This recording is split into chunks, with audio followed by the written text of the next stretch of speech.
Mace Fingan and Donick 1025, 1063 The Game. Broadcasting from the Busy Bee Plumbing, Heating, and Air Conditioning Game National Studios, home of the $99 yearly Beehive membership, where the buzz is always about great service. Willie Donick, Derek Mason, Adam Vingan here with you live on opening day, Derek. Officially, and they got it right. Of Nashville Sounds Baseball. We are overlooking the field. The grass is perfectly manicured. The infield looks great. They're raking it right now. A beautiful day for baseball. The Sounds open their 2025 season tonight against the Jacksonville Jumbo Shrimp. You throw out the record books when the Sounds play the Jumbo Shrimp. Hey, listen, the AAA affiliates didn't play 1 or 2 games and then call this, the season opening or first day of baseball. No, they did it the right way, MLB. They played the game on the day that they have set aside each year, and they called that truly opening day. And this is what it looks like.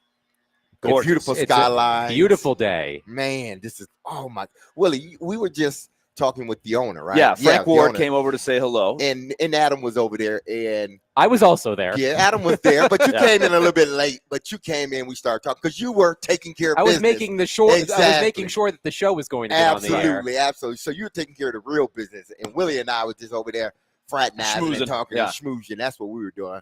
But when you came over, got into the conversation of 10 years ago, what the skyline looked like from this ballpark or from this area. It was all cranes and construction. Cranes, yes. Yeah. And look at it now, not a crane in sight.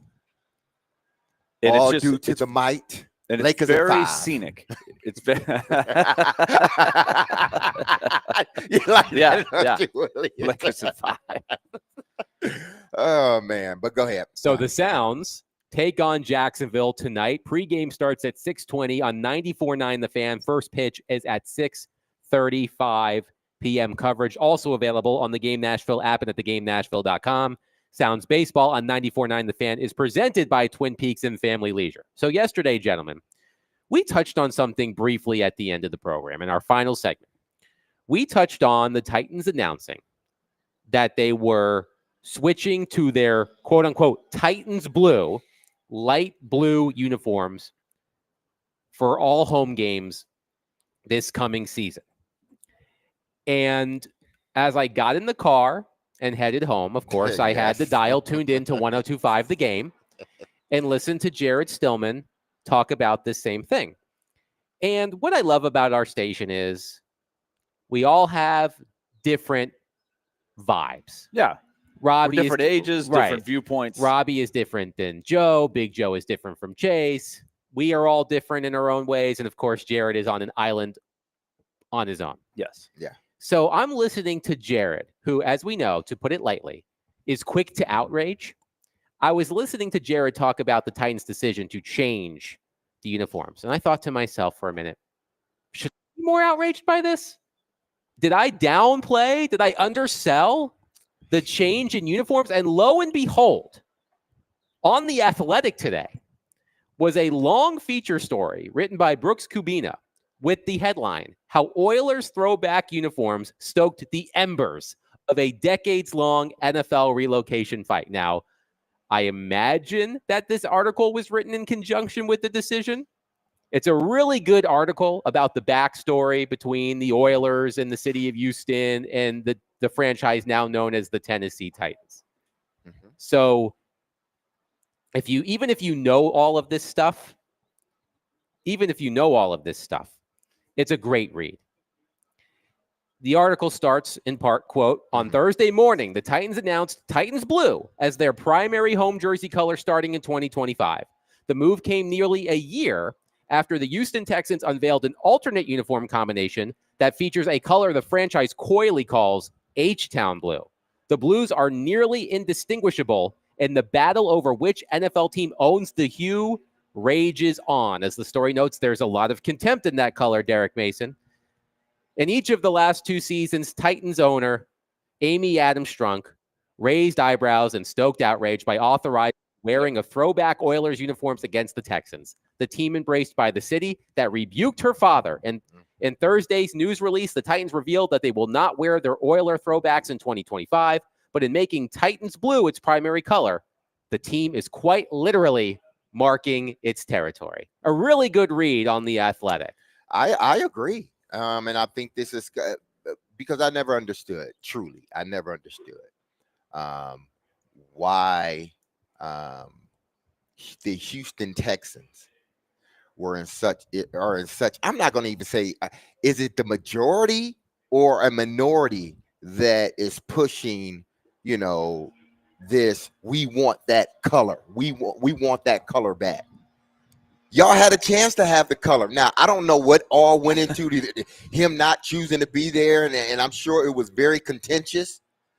But at the end of the day, y'all had an opportunity, both sides, to keep the team in Houston and keep the colors there. But for whatever reason, Bud chose to move the team here. Y'all end up getting team years later. And this is why part of me, I always make this statement when they mesh both of the franchises together, Houston and Tennessee. Because you run into stuff like this. Why didn't you just retire everything Houston Oilers, color and all, so it couldn't be used? You retire everything and let it be and start up the Titans. But because you didn't, they did. That's exactly what. No, they did. but what I'm saying is they still got the two. They're still meshed together.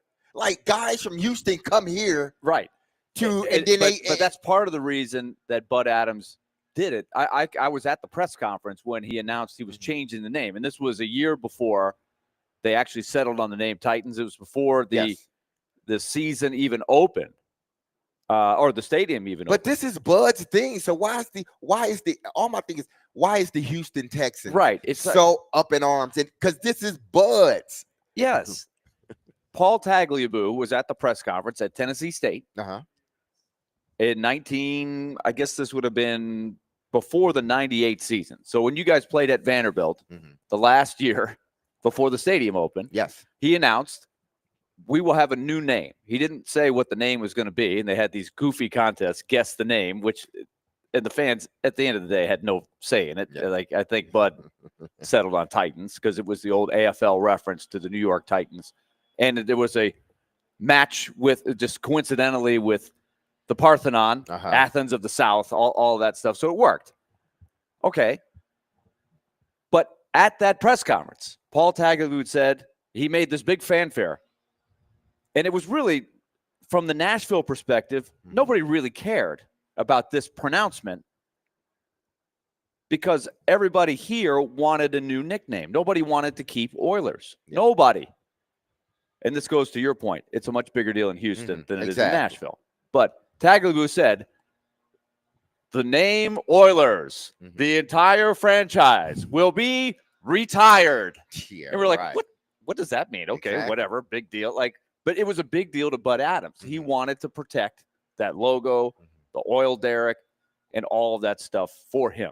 And I think that ticked off some people in Houston. I'm sure. Here, to me, I've never thought it's been a big deal. So when they talk about wearing the throwback uniforms, I just don't think it resonates with the fans here in Nashville. The article written by Brooks Kubina of The Athletic continues, Tennessee's uniform switch is also a strategic maneuver. Strunk has blocked moves by the Texans, who, urged by fan council members still mourning the loss of the Oilers, pursued expanding their usage of a color they argue belongs to Houston. See, it's already been settled. That was settled in 1998. The Texans settled for using H-Town blue as an accent color in their alternate uniforms, given the rigidity of the NFL's uniform policy. The Titans could all but monopolize the use of the blue in their primary uniforms for several seasons. Here's something else that I found to be interesting. Of all the league's relocations, Houston's is the only one in which the departing team shed its name and shelved it, preventing the franchise that backfilled the market from using it. Yeah, you're right. You look at all the teams that have left. Like the Cleveland Browns. The Cleveland Browns left to become the Baltimore Ravens. Now we have the Cleveland Browns again. Right. That did not happen in this situation. Yeah, and again, I don't understand why, because like you, Willie, it's not a big thing here in Nashville. But they did, I think they strategically did the right thing instead of making it. And this is what we talked about, yesterday. Wearing the alternate jerseys. I like the alternate jerseys. Once a year, you were like, not really. And Well, I don't know about understand. once a year, but pull them out every now and then. That's not a big deal Yeah, for historic purposes. Yeah, but the fans think it's cool looking. There's no connection from Nashville to Houston or to that team. Yes, and I get it, and I understand that part, but I just like seeing it because I grew up watching that color combination with that old Derek on the helmet. That's what I watched growing up. The number one topic when you guys were wearing those uniforms in Memphis and at Vanderbilt was, when are they going to change the name? Exactly. Because they didn't like anything to do with it. It wasn't because there were no old Derricks in right. They just wanted something different. They didn't want to be called the Oilers. But for them, you were an oil Derrick. Yeah, I was an oil Derrick. Absolutely, you're right. And I Derrick still have my helmet. And I still have my helmet, and I'm going to keep them. But by them saying, you know what, we're not going to do the throwbacks, but what we are going to do is now that's going to be a part of our permanent color. So now that blocks Houston from doing anything. Now they got to come up with this H-Town blue that looks similar to the Love You Blue. Yeah. But this is not the only fight. You remember, 6 months ago that the University of Houston wanted to use the same exact colors. They had a Oilers style getup. Exactly. That led to the NFL sending a cease and desist letter. And I think they kept using it, didn't they? The AD was like, no, we're gonna.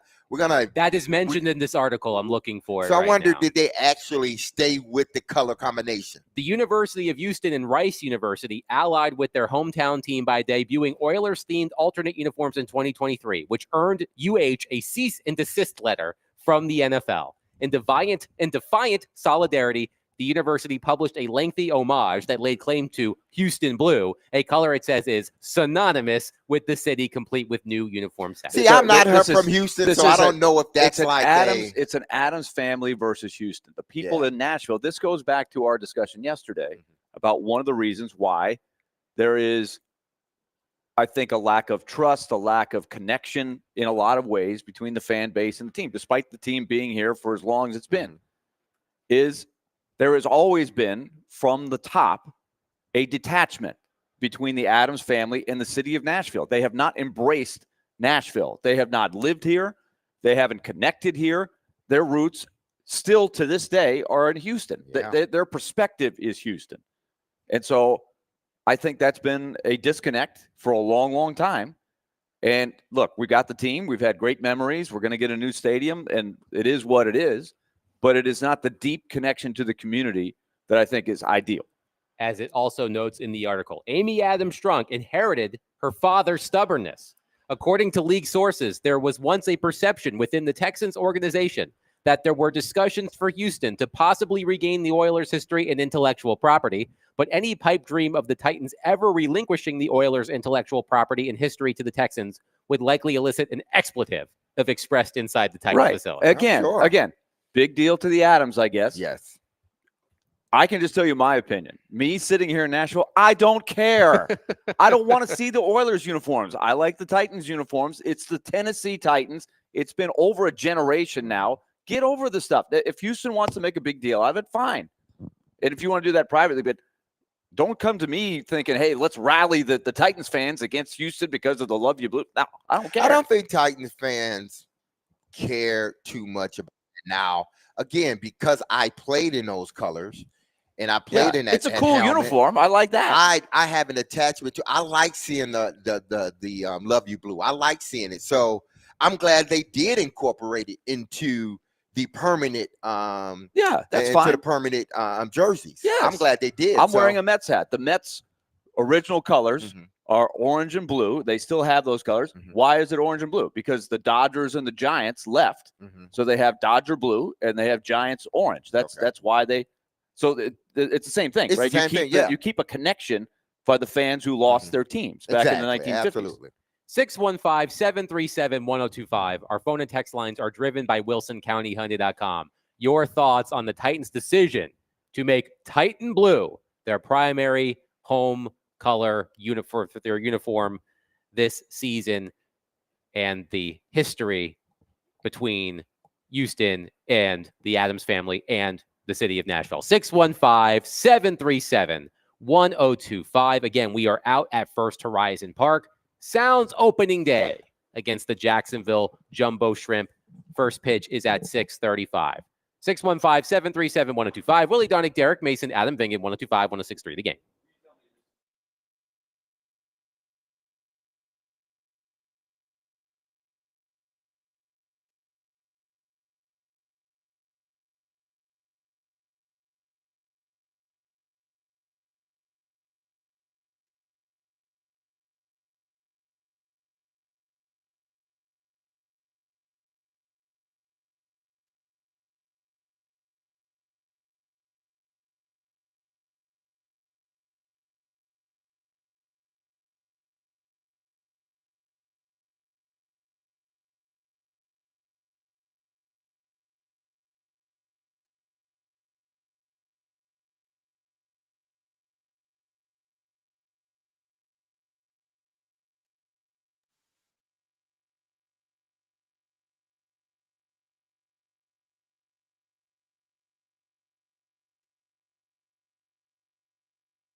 Remember this one, teammates?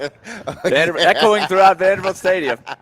How often did Oh, they my play this song during the goodness. game? Enough played a that we lot. know it. Yeah, enough. It was a lot before the game. And we were like, are you serious? The Tennessee Oilers. Oh my Teammates Fingen and Donnick, of course. Of course, as soon as you play this song, you get 5 phone calls. See, you got to change the name. It's so many. I can't even tell you how rich I would be if we got $1 for every call about wanting to change the name. It can't be Oilers. We've got no connection to oil. We have no connection to Houston. You've got to change the name. They beat us down. So we have plenty of reaction to the Titans' decision to switch to Titan Blue, not to be confused with H-Town Blue. I also don't understand why this is a big story. They've worn this quite a bit. It's not like they haven't worn these jerseys, right? What are you talking about? The blue? Yeah. The new blue? They wear that a decent amount of times over the last few years, right? One texter on our text line driven by WilsonCountyHonda.com points out that the Titans are 0-2 against the Texans in the Oilers uniforms. Right. The last 2 years they've lost to them. Yes. So one texter says, I'm from Houston and moved to Nashville the same year the Oilers did. I love the Love You Blue colors, grew up with it and still support it here in Nashville. Skylar on our text line says, I'm 27 years old. Man, do I wish I was still 27. Titans fans my age do not care about the Oilers or uniforms. We want to watch the Titans suck wearing the Titans blue. LOL. Okay, what I want to understand is this, because obviously I haven't seen the new jerseys. Have the new jerseys come out with the new Love You Blue or Titan Blue on it? If so, are they wearing new uniforms next year? Is this because they're wearing, or is it just using the combinations and saying so, we're going to use the Titan Blue? But my thing is, they've had this combination. They've That's had what I the mean. blue in they had the blue in every jersey, period. Yeah. Every jersey that the Titans have had. I need to make sure. The first few years, you guys didn't have that as a jersey color. It was always highlighted in the jerseys, right? The navy and Because the even in white. 99 is when we started wearing the new jerseys. Right. It had the blue on the top for the shoulder pads. Right. It was the accent. It was the third that color. continued all the way up until 03, where they changed it a little bit, where the dark blue became the shoulder pads and the light blue became the chest plate. And that was more of an alternate. Yeah. So they've always had this color, but I guess they didn't deem it. I guess it wasn't the primary. They're doing it for the purposes of Houston not being able to use it. So now what we're going to do is say, this is Titan Blue. Wink, wink. It's really Love You Blue, but we're going to call it Titan Blue. As Gino says on our text line, I love the pettiness over the color. If there's one thing I love just as much as maximum chaos, it's maximum pettiness. Well, But I think that's it with the Adams pettiness. family. Yes. I think it's pettiness on Houston, Right, side. and that gives that Exactly. they like that. The Exactly. Adams family enjoys that they can get a rise out of Houston. I think that's But it's not like fine. the Adams. I don't think, and correct me if I'm wrong, this is not something that the Adams family started. Like, they didn't say, Well, at least not publicly, I don't think they said, you know what, we're gonna wear these blues to piss off Houston. I think there was a bitterness from the mid '90s, and we need our historian John McClain. I'm sure he has endless stories, and I've heard a lot of them, which is that's really where I'm basing what I'm saying.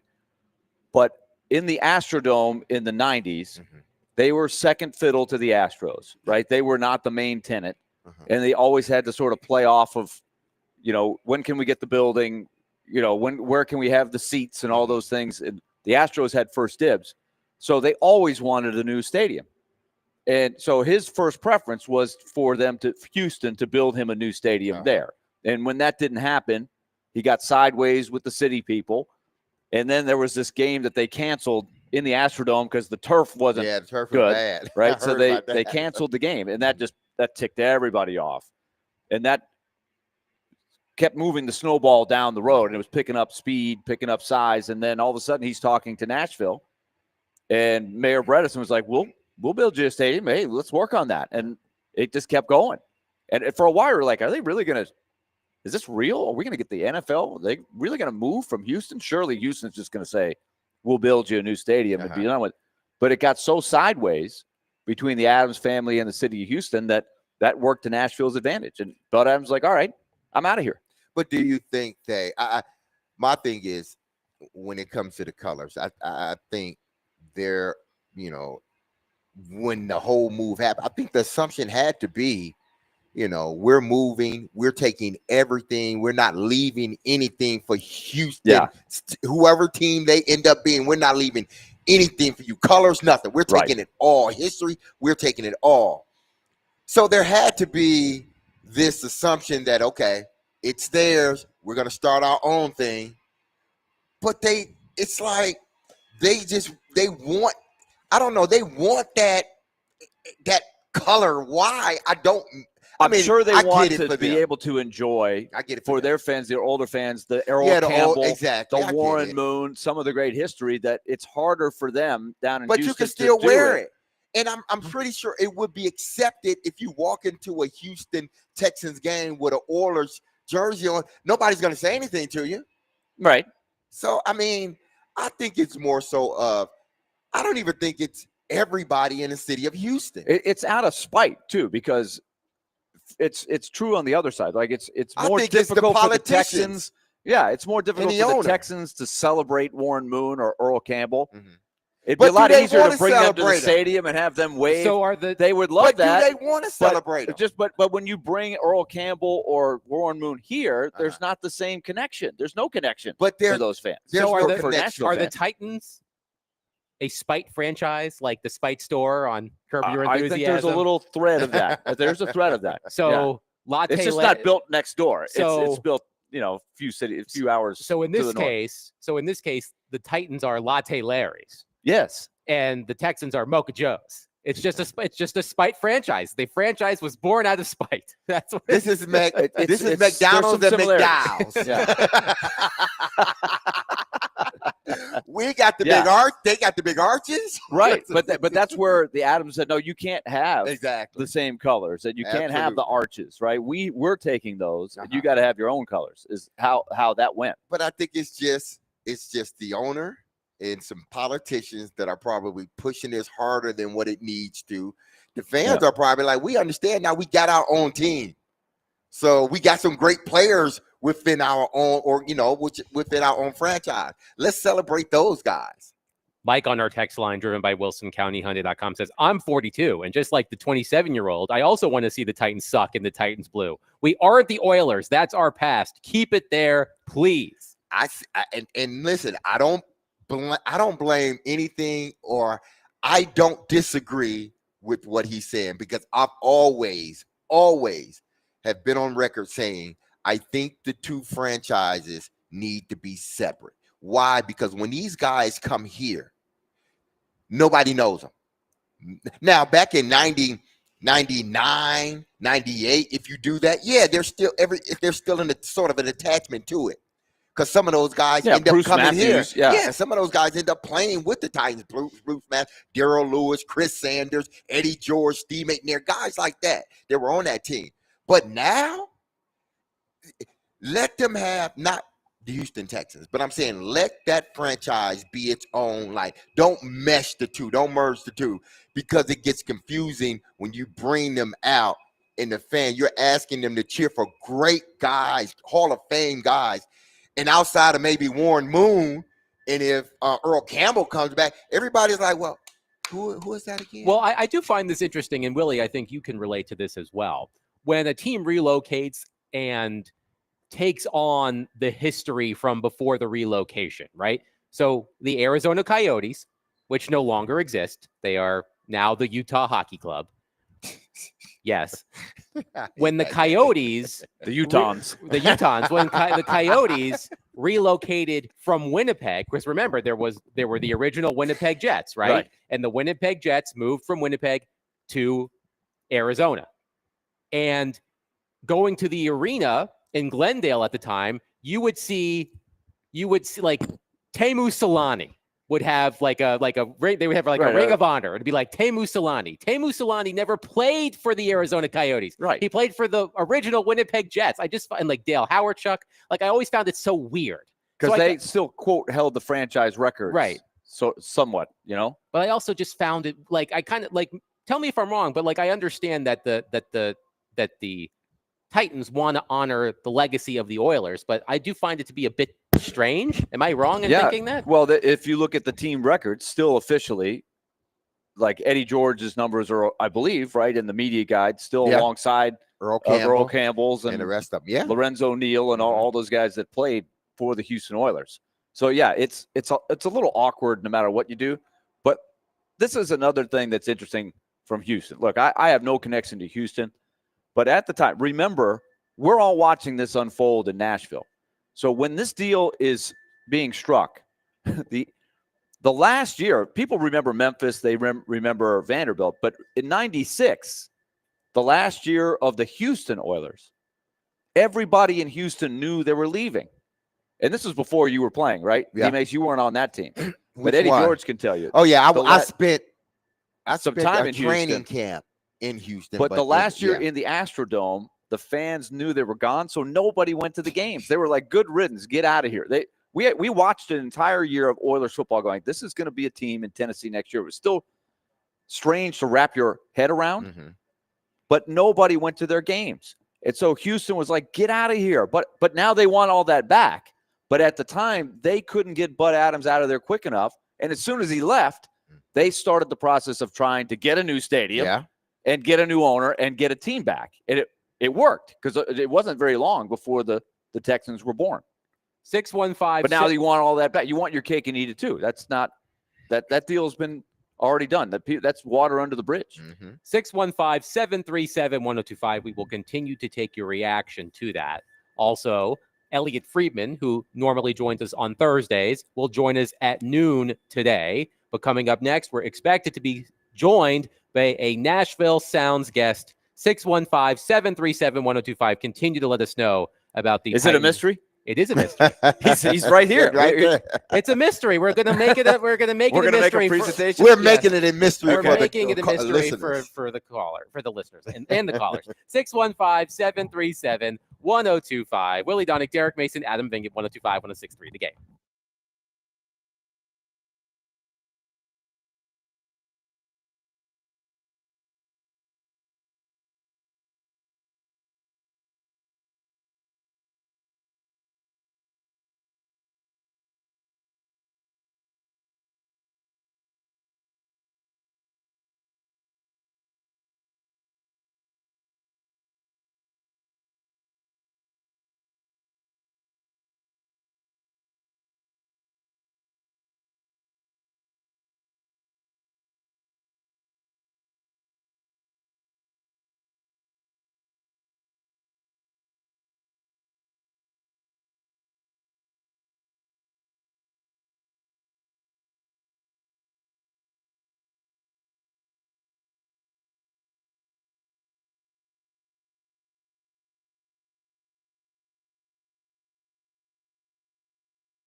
D-Mace, Vingen, and Donick 1025, 1063 the game. Proudly presented by Bet365. Whatever the moment, it's never ordinary at Bet365. All right, I've built the suspense.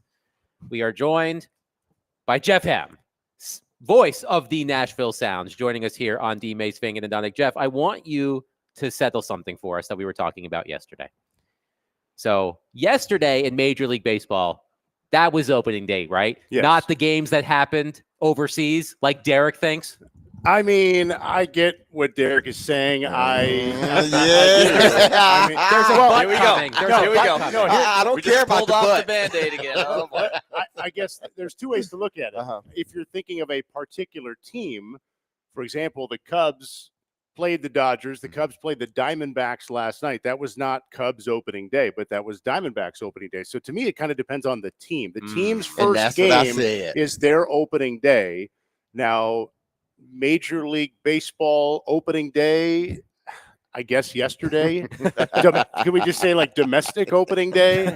Or The majority of the league's opening day was yesterday. Correct. So that feels like opening day to me. correct. That's all I'm saying. I can confirm tonight is Sounds opening day. Thank you. And I will There we go go. out on a large limb for that. There is no question about that. The Sounds kick off their 2025 season tonight against the deliciously named Jacksonville Jumbo Shrimp. So, Jeff, give us an outlook on this season for the Nashville Sounds. What can people expect? Yeah, first of all, the opening day roster has a lot of guys who spent at least some time with the Sounds last year, several very highly regarded prospects, not just for the Brewers organization, our parent club, but in the game itself. On the pitching front with guys like Craig Yoho and Logan Henderson and Jacob Mizorowski. All three of those guys came up from Double-A late last year. All three of those guys, it would not surprise anybody if they pitched for the Brewers this year and maybe even soon, the way they have their talent level. And then some other returning players too, but at AAA, you usually have that mix too, because teams, especially like the Brewers, who are so good at going out and finding talent, sign some 6-year minor league free agents, guys with some big league time, guys with a little bit of big league time, some guys with no big league time to fill in the rest of that depth from outside the organization. And we've seen a lot of those guys in recent years have an impact here and get to the big leagues. Every organization seems like they're a little bit different in how they approach building their AAA roster or how good they are at building a AAA roster. And the Brewers have proven through the Sounds the last few years that they're as good as anybody at finding players who they didn't draft or they didn't originally sign, but go out, bring them in, and then they become huge contributors. Tobias Myers was a very important Sound last year, who was from outside the organization the previous year, ends up, starting a postseason game for the Brewers last year. He's unfortunately hurt right now on their opening day roster, but he was a very meaningful Brewer for a team that won that division again last year. So even if some fans around here don't know some of these guys as household names, they can trust the quality that the parent club Brewers accomplish in building a AAA roster. So I want to say it's 7 years in a row now, it might even be 8, that Brewers AAA, and for the last several years that's been the Sounds, have finished with a winning record. So by and large, you're going to see a pretty good product on the field with what the Sounds have, and the opening day roster seems like that'll be right in line with what we've seen in previous years. I knew this was going to start off great because he sort of kind of agreed with me in a way with opening day. So I knew this was going to be a great, along with the backdrop. Now, Jeff, I would imagine the sort of difficult part about your job is the fluctuation of the roster, whether you're bringing guys up or guys are then going to the major leagues, or they may be dealing with an injury from the major leagues that they get sent down so they can sort of that's part of their rehab. How much time do you need to spend on the top and the bottom in regards to guys potentially coming here? Sure. It's always interesting as the broadcaster, because yes, you want to prepare for a little bit of the guys that aren't here right now, but could be. But then there also could be a couple guys just added from, like I said, from outside the organization. Like next week, the Brewers could put in a waiver claim on somebody and add that player to the Sounds. And they were with the Blue Jays last week, or, they spent the first 2 weeks of the year in the Yankees organization or something. And so you can only prepare in advance so far because the roster is going to change a ton. And so you read up on the current group as much as you can. And then when you hear a new name is coming or a new name gets added, thankfully there's so much volume of information these days on these guys. Whether it's a private stat portal that MLB has where you can quickly get a sense of some analytics and their history, or media guides from the previous organization. So thankfully, it's not that hard to fairly quickly get a snapshot on a brand new player. But even like next week, the Sounds will play in Gwinnett, AAA for the Braves. Even if I were told today who the scheduled starting pitchers are for Gwinnett in that series, I wouldn't start reading too deeply just yet because by the time those games roll around, somebody got called up, somebody got traded. And so you're always trying to work ahead a little bit. But if you go too far, you're doing work that might not matter when you actually see that team down the line. That's just life at AAA. We're talking to Jeff Hem, voice of the Sounds. They open up tonight. Beautiful weather. Great night to come out to the park. And so, Jeff, we were talking about it's hard to even fathom how quickly the 10 years have gone by here. This might be the best opening day weather you've had, but if you can, just paint the picture of just the setting. It's changed. I can remember in the early years, so much construction was going on. Yeah. And I don't know that it's ever going to be completely done. It's always evolving, but it looks like now you've got that setting that anybody that comes there, that's going to be a big part of the essence when you get in here. I totally agree. The kind of the backdrop that you guys have sitting up here today and that I get from my booth is it feels like a very finished product. Whereas you're right, when this place opened in 2015, left field kind of went on forever, almost directly to downtown, and there was very little in between. All these buildings that we're looking at right now from where we're sitting are all brand new within the last 10 years, even kind of behind us and off to our left over near the third base side of the entrance. The parking garage was getting finished as 2015's season was opening up. So it's really, I love this ballpark so much because I feel like it accomplishes two things at the very same time. One, it does feel like a downtown ballpark, and we call it a downtown ballpark because it's a very short walk to, the heart of downtown where you're calling games at Bridgestone. But it also feels like a neighborhood ballpark because we're separate enough from downtown, and Germantown is its own ecosystem that has built up incredibly in the last 10 years, which was then Mayor Dean's vision at the time that this ballpark was built. He wanted it to be here, and he felt like more would come around it.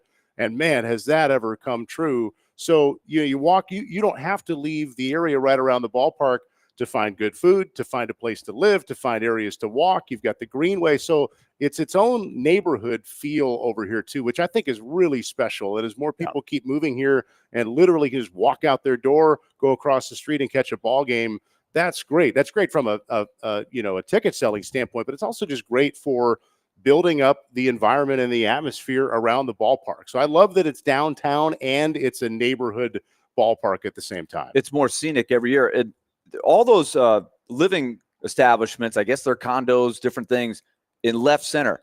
I'm curious, has that affected the flight of the ball at all? Does it help the home run hitter or help the pitcher? Which way does it do? It's hard to come up to a grand consensus on that, but I can guarantee you that folks like Rick Sweet, as that has gone up, have been very interested to see how it does play on the field. I don't know if you remember 2015, this ballpark was not built to intentionally be a pitcher's ballpark. But 2015, and what baseball is being used plays a role in this. But in 2015, there were it took forever for home runs to start flying in this ballpark, and players are crushing these balls and they're barely landing on the warning track. And it was like nobody meant for this to be a pitcher's haven. As time's gone on, it has become not hitter friendly, but it's leveled out to be a little fair. It still leans pitcher friendly. But most of the time, the wind blows from the right field corner to the left field corner, which would mean the buildings in left field wouldn't have too dramatic of an impact if that's the way the breeze is blowing. But you would think it does block some of that wind and maybe just make it swirl a little bit more, not dramatically, but enough for a ball player to notice when they hit one to left field. Because we go some places on the road that are very much like that. Gwinnett, where we go next week, apartment buildings are right there in left field. And people say when that place opened, the ball would fly, and now it stops because it's all blocked by that breeze. So it's interesting how the dynamics of the on-field play, whether intentional or not, have evolved a little bit as more has come around the ballpark. Last thing for you, it's interesting how AAA has been sort of the training ground of a lot of rule changes that we're seeing, because I think most people, even if they were hesitant at the start, like what Major League Baseball has done to pick up the pace of the game, do some of the things. It's a great product right now, and a lot of that stuff you saw a year or two in advance. Yeah, the extra runner for extra inning games. So the next one, pitch I want to ask you. The pitch clock is a big one for sure. But what about the challenge system of a ball and a strike? Because that's getting a lot of talk now. A lot of people think that will eventually get to Major League Baseball. I think it will get to Major League Baseball full time. I love it. Again, like, people love to jump on Major League Baseball for this or that in negative ways, and I get that on certain topics. But like, a lot of what they've implemented, I think, has been great, and the challenge system is right in line with that. MLB experimenting with it this year at spring training, but we've seen it for a couple of years, and we'll again have it this year. Every game, they get 2 challenges now. It used to be 3. Second half of last year, they went to 2, and it'll be 2 this year. It's quick. There's a little bit of drama to it, and I love how the key is that they put it up on the video board. Everybody in the ballpark is on the same page with how close was it to a ball or a strike. It takes about 10, 12 seconds tops. And there's some strategy to it too. Rick Sweet would tell you, he tells his guys, do not challenge anything in the first 3 innings of the game. That was with 3 challenges. Don't challenge anything within the first 3 innings of the game unless, it's bases loaded and unless you're sure, because you don't want to burn that challenge, in part because he feels like the umpires might call things a little bit differently if they know that you are out of challenges as you're batting or pitching or whatever. So there's a strategy to it. First inning, you, as the batter, you might want to challenge something. You got to, all right, let it go. We might want that one in the 8th inning when we're down a run and the bases are loaded. So strategy, it's quick, it's public, everybody's on the same page. It doesn't take very long.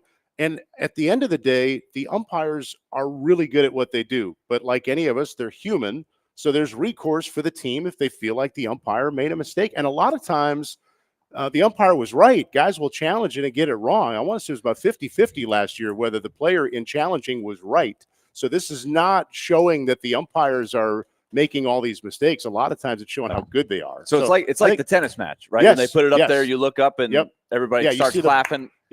And what's amazing is, like, if the ball just ticks any part of the strike zone, it's a strike. And, there's times where, like, you couldn't put a piece of paper in between the ball and the edge of the strike zone, but if it touches, it's a strike. But do you go wild on the call? He struck him out. It can get dramatic. I mean, I'm literally on there saying, all right, let's see, here we go. This is their last challenge. If you win the challenge, you keep it. So it's like the NFL in that regard. But there's drama, and again, at the end of the day, I think it's a win for everybody because it gives the players recourse if they're frustrated. There's strategy to it. It's quick, but it also shows that the umpires are really good at what they do 99% of the time. Jeff Hem, voice of the Nashville Sounds, joining us on D-Mace, Vingan and Donick. Jeff, thank you so much for your time. Happy opening day. Happy opening day. Thanks for having me on, guys. Absolutely. And you can tune into D-Mace, Jeff. don't say it. Don't say it. Don't say it. Happy Sounds opening day. There we go. Okay. I've got to clarify. And I like it. And you can listen to Jeff Hem's call of the Nashville Sounds tonight on 94.9 The Fan. Pregame begins at 6:20. First pitch is at 6:35. 615-737-1025. Elliot Friedman, Sportsnet's NHL insider, will join us coming up next. Willie Donick, Derek Mason, Adam Vingan, 102.5, 106.3 The Game.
D-Mace, Fingen, and Donick, 102.5, 106.3 The Game. Broadcasting from the Busy Bee Plumbing, Heating, and Air Conditioning Game Nashville Studios, home of the $99 yearly Beehive membership, where the buzz is always about great service. Willie Donick, Derek Mason, Adam Vingan here with you.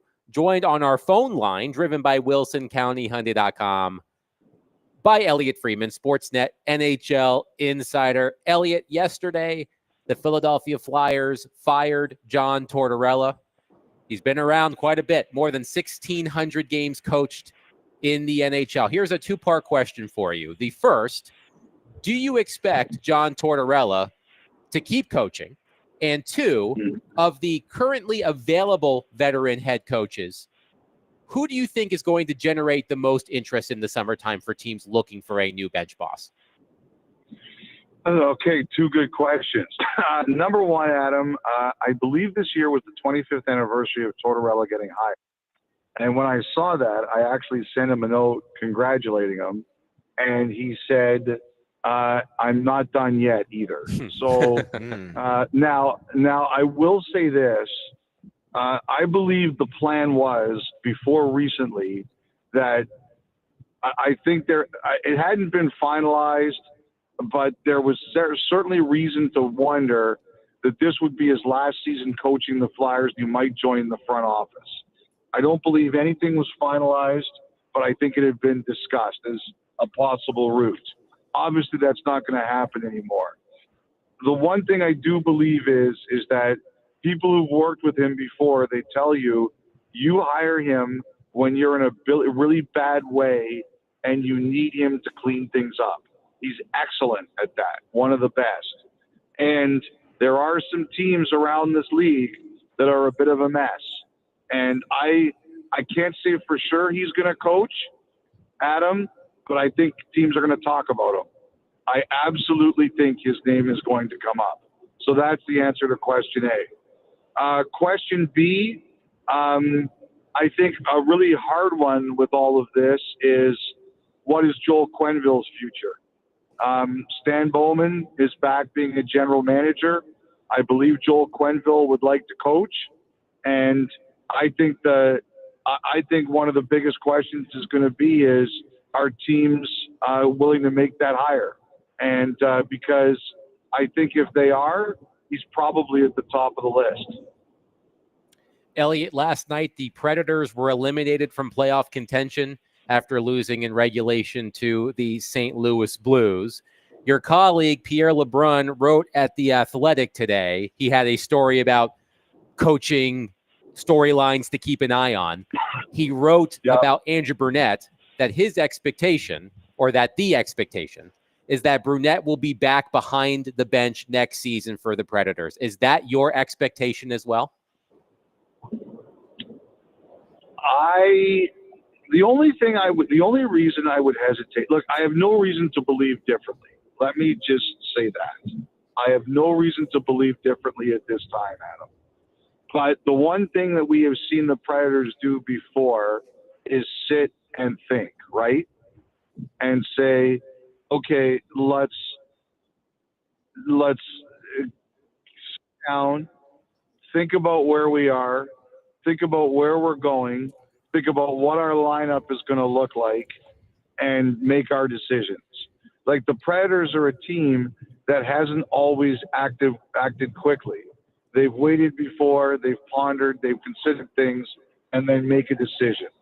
So the only way I see it being different, or one way I could see it being different, is if everybody sits down at the end of the season, thinks about it, and says, this isn't going to work. That's the only way I see it being different. You guys are there. What do you think? Well, I think, wouldn't we all agree that how they've played has improved slightly, and they're playing without Roman Josi, which is a huge cog in what they're doing, but it still doesn't look great. It doesn't look dramatically better. And they've lost a lot of games in the same fashion. The last night would be one where there are lapses within a game that cost them in a game that otherwise they had a chance to win. And of course, they have no margin for error because they don't score. They're among the lowest scoring teams in the league, which continues to be a mystery. So it seems a little more up in the air. That it seems a little less. Let's just put it this way: it seems a little less clear cut to, I think, a lot of the fan base than it would to LeBron, and that specific report. I would think this too, Willie. Like, let's just say, for argument's sake, that Pierre does his research, which he does. I don't think he's writing this for no reason. Even if you're thinking of making a coaching change, I don't know that if you're Nashville, you're sending those signals. Especially Barry, he's a lifelong coach. He understands the stresses of the position.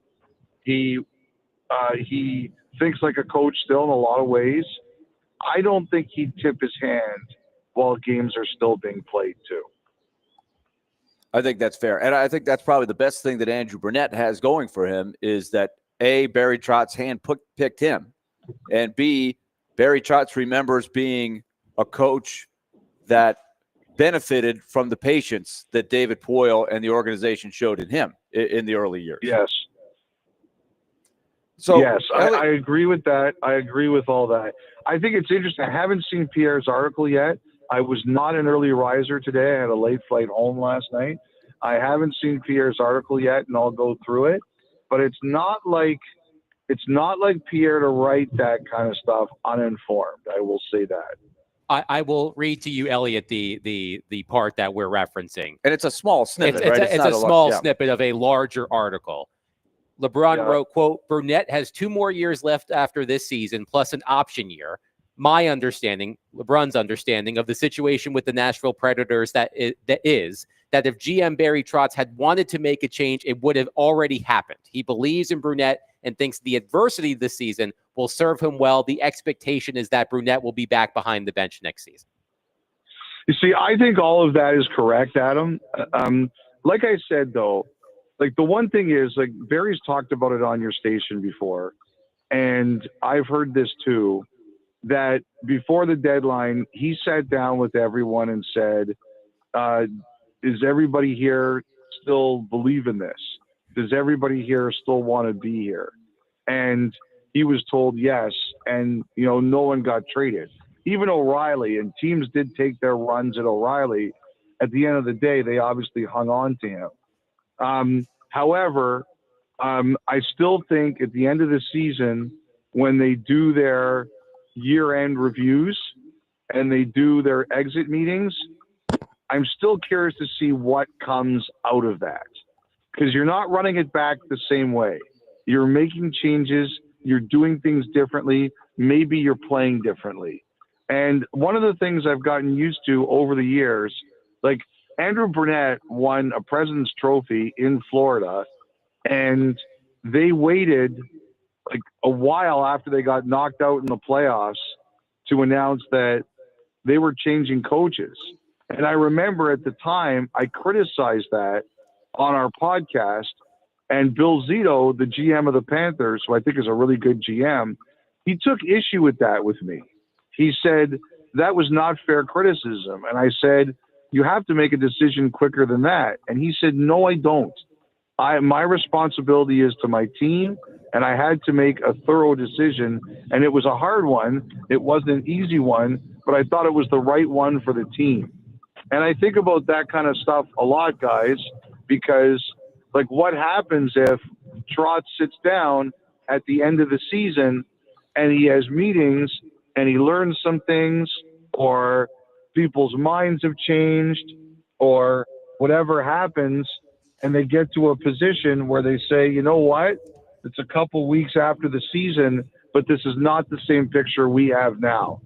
And I've always remembered that conversation with Zito, and that's why I always hedge my bets. And that is what Barry Trotz did, Elliot, with John Hines. John Hines wasn't fired until the end of May of the 2023 of 2023. So that's what I was referring to, Adam, but I couldn't remember who it was. I knew there was a guy they waited on, but I couldn't remember. So Burnett's been on both sides of the ledger there. And once it worked in his favor, and once it didn't. And to your point, Elliot, when the Predators made that decision, I had the same reaction you did. I was like, if they weren't going to bring back John Hines, why wait until the end of May? I had that same reaction initially. Right, but as it turned out, it was because Brunette was still coaching with the Devils, and once they were eliminated, that made him more eligible. So there was a timetable involved. But Elliot is really interesting because I think at the center of this is what I just threw out there is Barry Trotz knows that patience was big in his development as a coach, where he was the coach of the expansion Predators. And most people, David Poyle loves telling the story. How many people said, hey, how long is it going to be before you fire your first coach, right? Because if you look through the years, those teams didn't win throughout the league. And it was just a matter of time before they tried something else. But Barry Trotz grew right out of that. And we know the history there. But at the same time, this is the first time I think Andrew Brunette has gone through a struggle as a head coach, right? You documented at Florida and then his first year here. Everything just fell into line. They had great success. And so this is where I think Barry Trotz is watching. How do you handle when things don't go well? Exactly. And he's talked about that. And I think that's a good argument. Like I cannot argue with that argument. And the one thing I really think is I think this has been a really hard year. Like, obviously, for the fans, it's been a really hard year. Yeah, it's the hardest. I don't think there's any question. And sometimes I think you really need to decompress before you can't make decisions when you're mad. And I think the other thing, too, Trotz talked to all his players. Sometimes it's hard to talk to all your players when you're in season. Like, that's what someone said to me. Like, he wonders, too, is if everybody just, at the end of the year, everybody decompresses and you think for a little bit, does anybody's mind change? And I think that's another thing we're going to watch out here for, too. I want to follow up on one that Adam asked you about, Joel Quenneville, because you brought up something interesting. We're getting further removed time-wise. Like you could say he's paid a significant timeout, if you will, because of the aftermath of why he was let go by the Panthers, the whole issue that happened in 2010 with the Blackhawks, and there's still stuff going on for that lawsuit-wise, I understand. But now that Bowman is back in, what percentage of teams do you think would be open to hiring Quenneville? Like if there's 10 teams, because it doesn't apply to some teams, right? They're happy with their coach. But let's say there's 10 teams that might have an opening. How many of the 10 do you think would be open for Quenneville because of his unique credentials? You know what? Honestly, I would hesitate to even wager a guess on that, really. Look, like I think that Quenneville's been reinstated. Bowman is back, and for some people, I think that's enough, and for others, it isn't. And I think you have to. I would really hesitate to place a percentage on it because I think it would be a guess, and I don't think this is the thing that's smart to guess on. But I think he wants to coach. I think he's very interested in coaching, and I think it really depends on the individual organization. How do they feel? And Elliot, hasn't he with him go? And hasn't he gone through a process to learn from the mistake? Didn't the league sort of have him go through that behind the scenes? I couldn't tell you the detail. I feel like I've read about that, though. I think there was something, but I think like Bowman, what he did was he did some stuff on his own with Sheldon Kennedy, who's a significant figure up here. And I know that Sheldon Kennedy advocated very strongly on behalf of Bowman. So I think it also depends on, who else advocates for you in that way. Elliot, one thing I've been wondering about Joel Quenneville. So, as you mentioned, Stan Bowman, who was the architect of those Blackhawks teams, is now the GM of the Edmonton Oilers. And being the GM of the Edmonton Oilers is a big job. That is an important job. But Stan Bowman is not as much of a front-facing entity than a coach. A coach is standing on the bench 82 games a year. A coach is having news conferences multiple times a day on game days versus Stan Bowman, who can recede into the background if he wants to.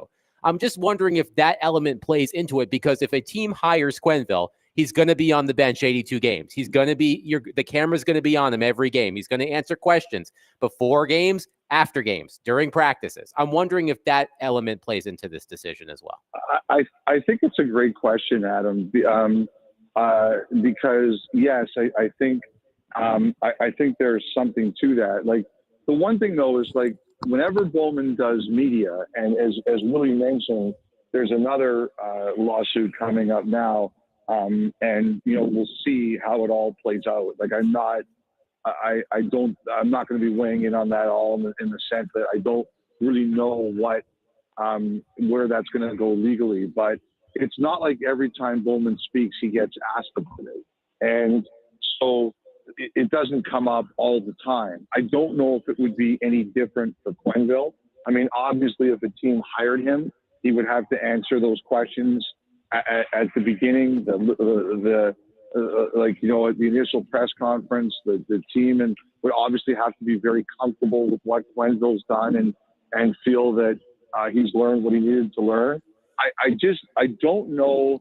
It's a really good question, Adam, but seeing Bowman and how he does his media, it doesn't come up every time. So I don't know if it would be any different for a head coach. Like at the beginning, certainly it would be a major topic and those would be very fair questions to ask, but I don't know if it would stay that way. I think of it more as sort of a public relations thing, Elliot, less so about him being asked about it, but just Joel Quenneville being on a bench every game. And that's sort of the PR aspect of it and how that would reflect on the team versus him being asked about it regularly. That is absolutely I absolutely do believe that if that was not an issue for teams, he would have been hired already. Right. I do think that that's a thing and everybody has to decide how comfortable they are with that. Like, there's no question he can coach. He's a great coach, and I look at a lot of situations here, and I think that he could fix a lot of the situations. There's no question about that in my mind. But what you talk about is very real, and it's very true, and every organization has to decide that for themselves. Elliot, last one for you. We've had a really interesting run of games here, and it does sort of play into what's the best way to play with the personnel that you have. Nashville has played St. Louis 3 times in the last 10 days, and there have been 2 of the games, and really all 3 have had some of the same dynamics, where Nashville ends up having the puck more than St. Louis. They outshoot St. Louis for large portions of the game. St. Louis ends up with somewhere between 18 and 20 shots, but St. Louis won all 3 games. Nashville really had last night's game and had a lapse for 22 seconds and gave up the tying goal and the go-ahead goal. But the observation has been made where St. Louis packs it in. They don't let you get anything good. They'll let you have the puck. And then all of a sudden, boom, they counter and they have 3-on-2s. And you contrast that with a win that the Predators had where they gave up 35 shots and about double that in attempts, and they somehow beat the Carolina Hurricanes. But especially as it relates to UC Saros, who's such an important part of going forward. Some goalies, and Chris Mason talks about this a lot, he likes predictability, but there are some he thinks predictability is the number 1 thing. But number 2, some goalies tend to like facing more shots than, say, 18 shots. Nashville, this is our stat we came up with last night. There's been 10 games this year where they've given up 21 shots on goal or less. They've only won 2 of those games, which is really weird. Yeah, it is really weird. It's a great question, Willie. I mean, what was that game a few years ago where Saros made like 60 saves? And he made 64 saves. That was the last time he played at Carolina. He made 64 saves, and they won. He only had to make 34 the other night. Maybe should do that more often. Like I remember. Well, Andrew Burnett jokes about that. He goes, "I don't get it, but I'll take it." You know. It's fun. I remember. I think I joked with Curtis Joseph about this once, and he's like, it's tough to say. He goes, it's tough to tell your team, hey, can you guys leak a few more chances because I'm getting bored back here. So it's really tough one to do. I think that one of the teams, like one of the things I do believe is I believe a lot more in shot quality than shot quantity. And like in a defense like that, the one you're talking about where St. Louis is playing, first of all, they are going to defend the middle of the ice. So, and every team talks about that, protect the house. And if you're going to you'll always give up the long shots more than the close in ones. Like that, those are just harder shots to score on, especially if you don't have a tip or a screen. The other thing too is that you talk about predictability. When a team's playing like that, whether it's Binnington or Hofer in goal for the Blues, they generally know where the shots are going to come from, right? So that adds to the level of predictability. So there are some teams that are definitely willing to play rope-a-dope and take their chances. I don't really have a great answer for you, except to say that I think that all you can do as a team is say, this is the way we're going to defend, and we're going to stick to it. And unless you're a team that's getting pumped on a lot of nights because you don't control the puck or you can't play defense, but you're going to have nights like that where things just work that way. And I don't have any. I don't know if it's voodoo or what it is, but I'll tell you this: when teams lose games where they outshoot opponents, like Vancouver had one last week where they outshot the Rangers like 39-12 and they lost 4-3. Those just tear your heart out. Like they just tear your heart out in those games. Yep, and the Blues have that mojo going right now. You talk about voodoo, whatever it is, they just have things rolling, and it's very similar to how the Predators felt at this time last year, and now they're on the opposite side. Well, I'll tell you this though, too, Willie. If you look at St. Louis's underlying numbers since Jim Montgomery got hired, even though they're giving up shots in those kinds of games, the quality of scoring chances they're giving up as opposed to the ones they're getting, their numbers are very good. So they are defending the higher scoring areas very well. Elliot Freeman, Sportsnet NHL insider, joining us on D. Mace, Vingan, and Donick, presented by Old National Bank. Get old. Elliot, great stuff as always. We'll talk next week. All right, guys. Take care. Have a great weekend. You as well. Elliot Freeman, presented by Old National Bank. Get old. 615-737-1025. It's almost 12:30. It's Friday, which means it's time to ask D-Mace. 615-737-1025. So make sure you get your questions in for Derek on our phone and text lines driven by WilsonCountyHunter.com. This week's Nashville's best deal is Boom Boss Pizza and Watch Bar, just in time for the NCAA tournament. Score half off a $30 gift card and enjoy their award-winning pizza and handcrafted beverages. Visit them in Nashville, Spring Hill, or Murfreesboro. Visit thegamenashville.com/deals now while supplies last.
D-Mace, Finnegan, and Donick, 102.5, 106.3 The Game.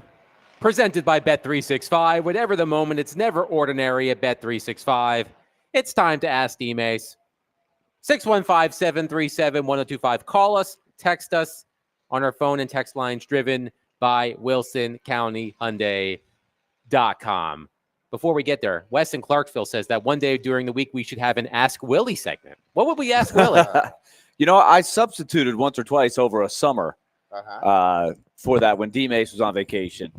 And we did have some fun with that. There was a lot of 90s Vanderbilt questions. There was a lot of minor league baseball questions, but yeah, I think as a pinch hitter, I could do the job.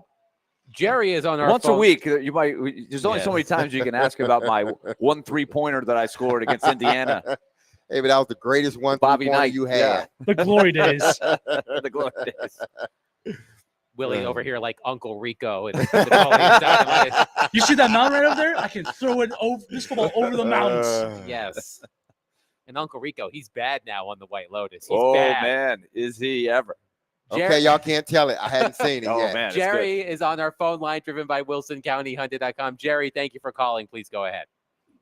Thank you. Mr. D-Mace, Yes. if you could be on the show, would it be Dances with the Stars or would it be The Masked Singer? Oh, Thanks for the call, Jerry.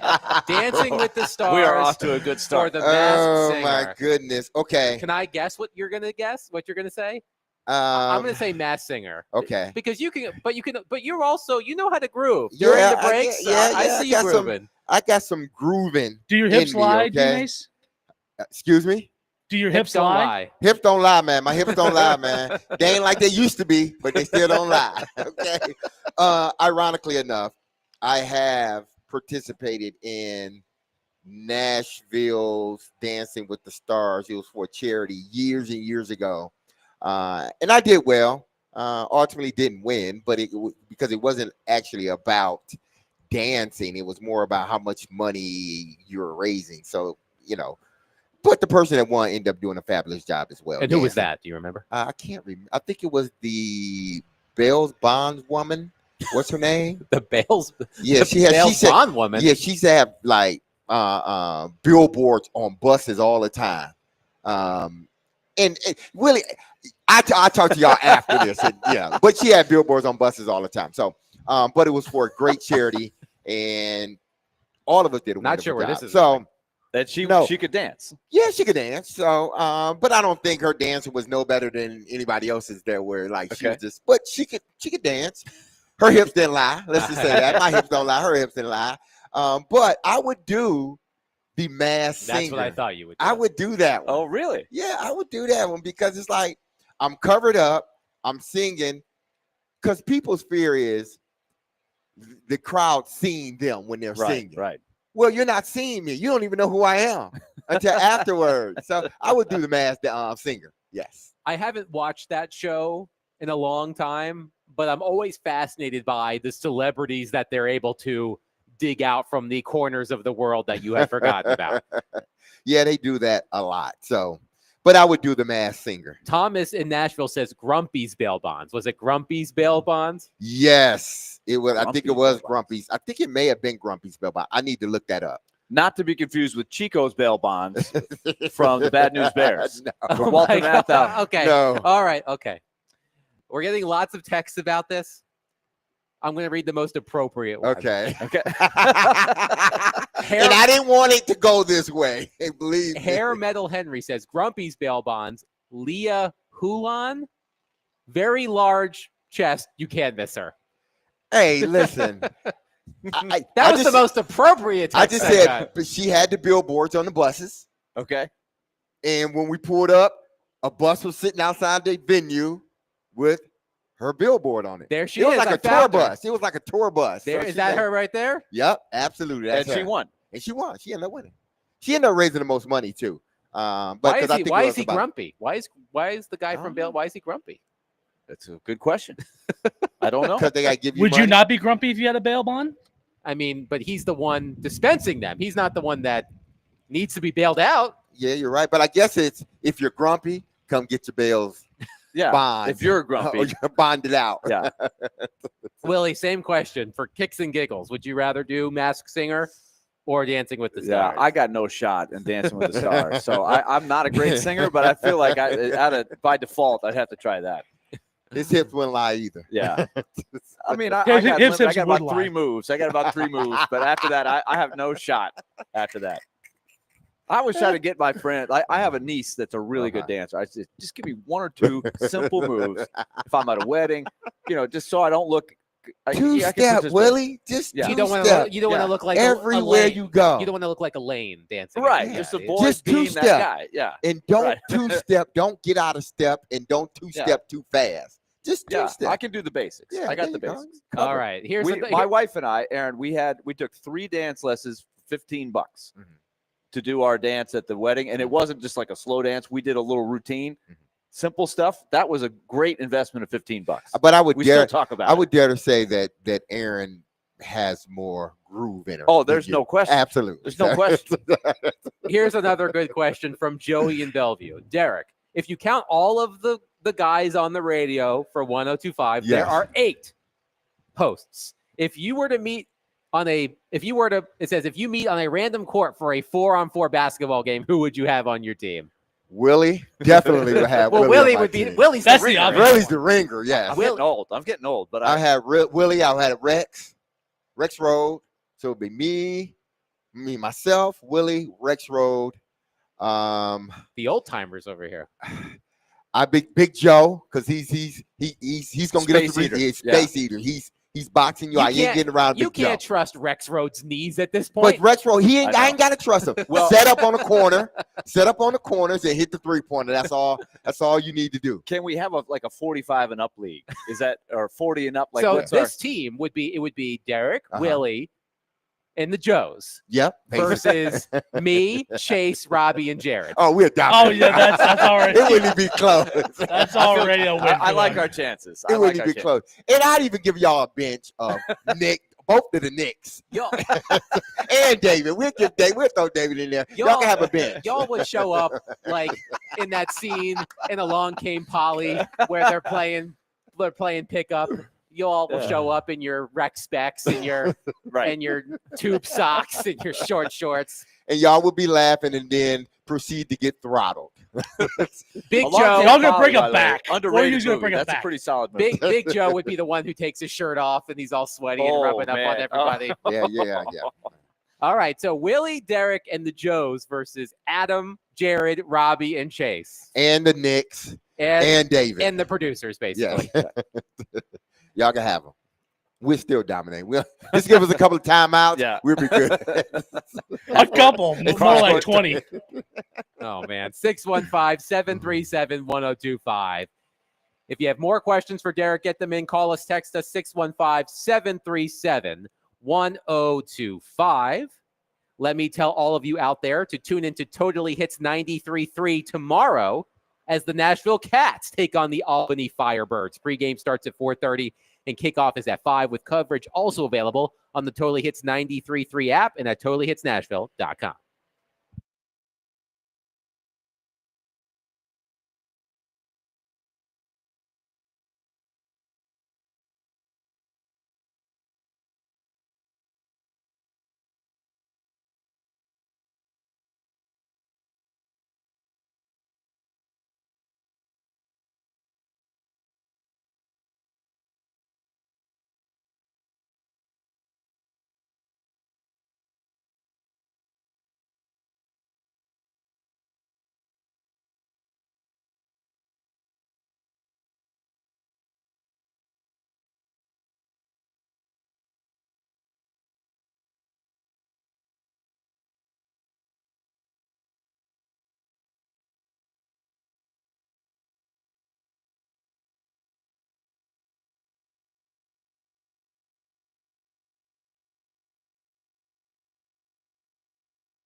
D. Mace, Fingan, and Donick, 102.5, 106.3, The Game. We are live out at First Horizon Park.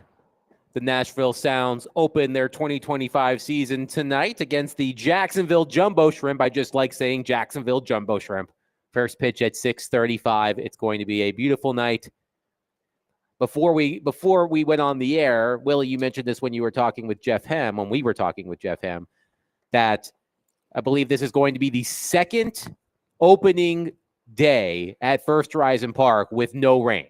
That is their estimate. So it's a beautiful day here in Germantown. Come on out, have some food, watch some baseball, some libations. Enjoy all of the things that baseball can offer. We are here at First Horizon Park.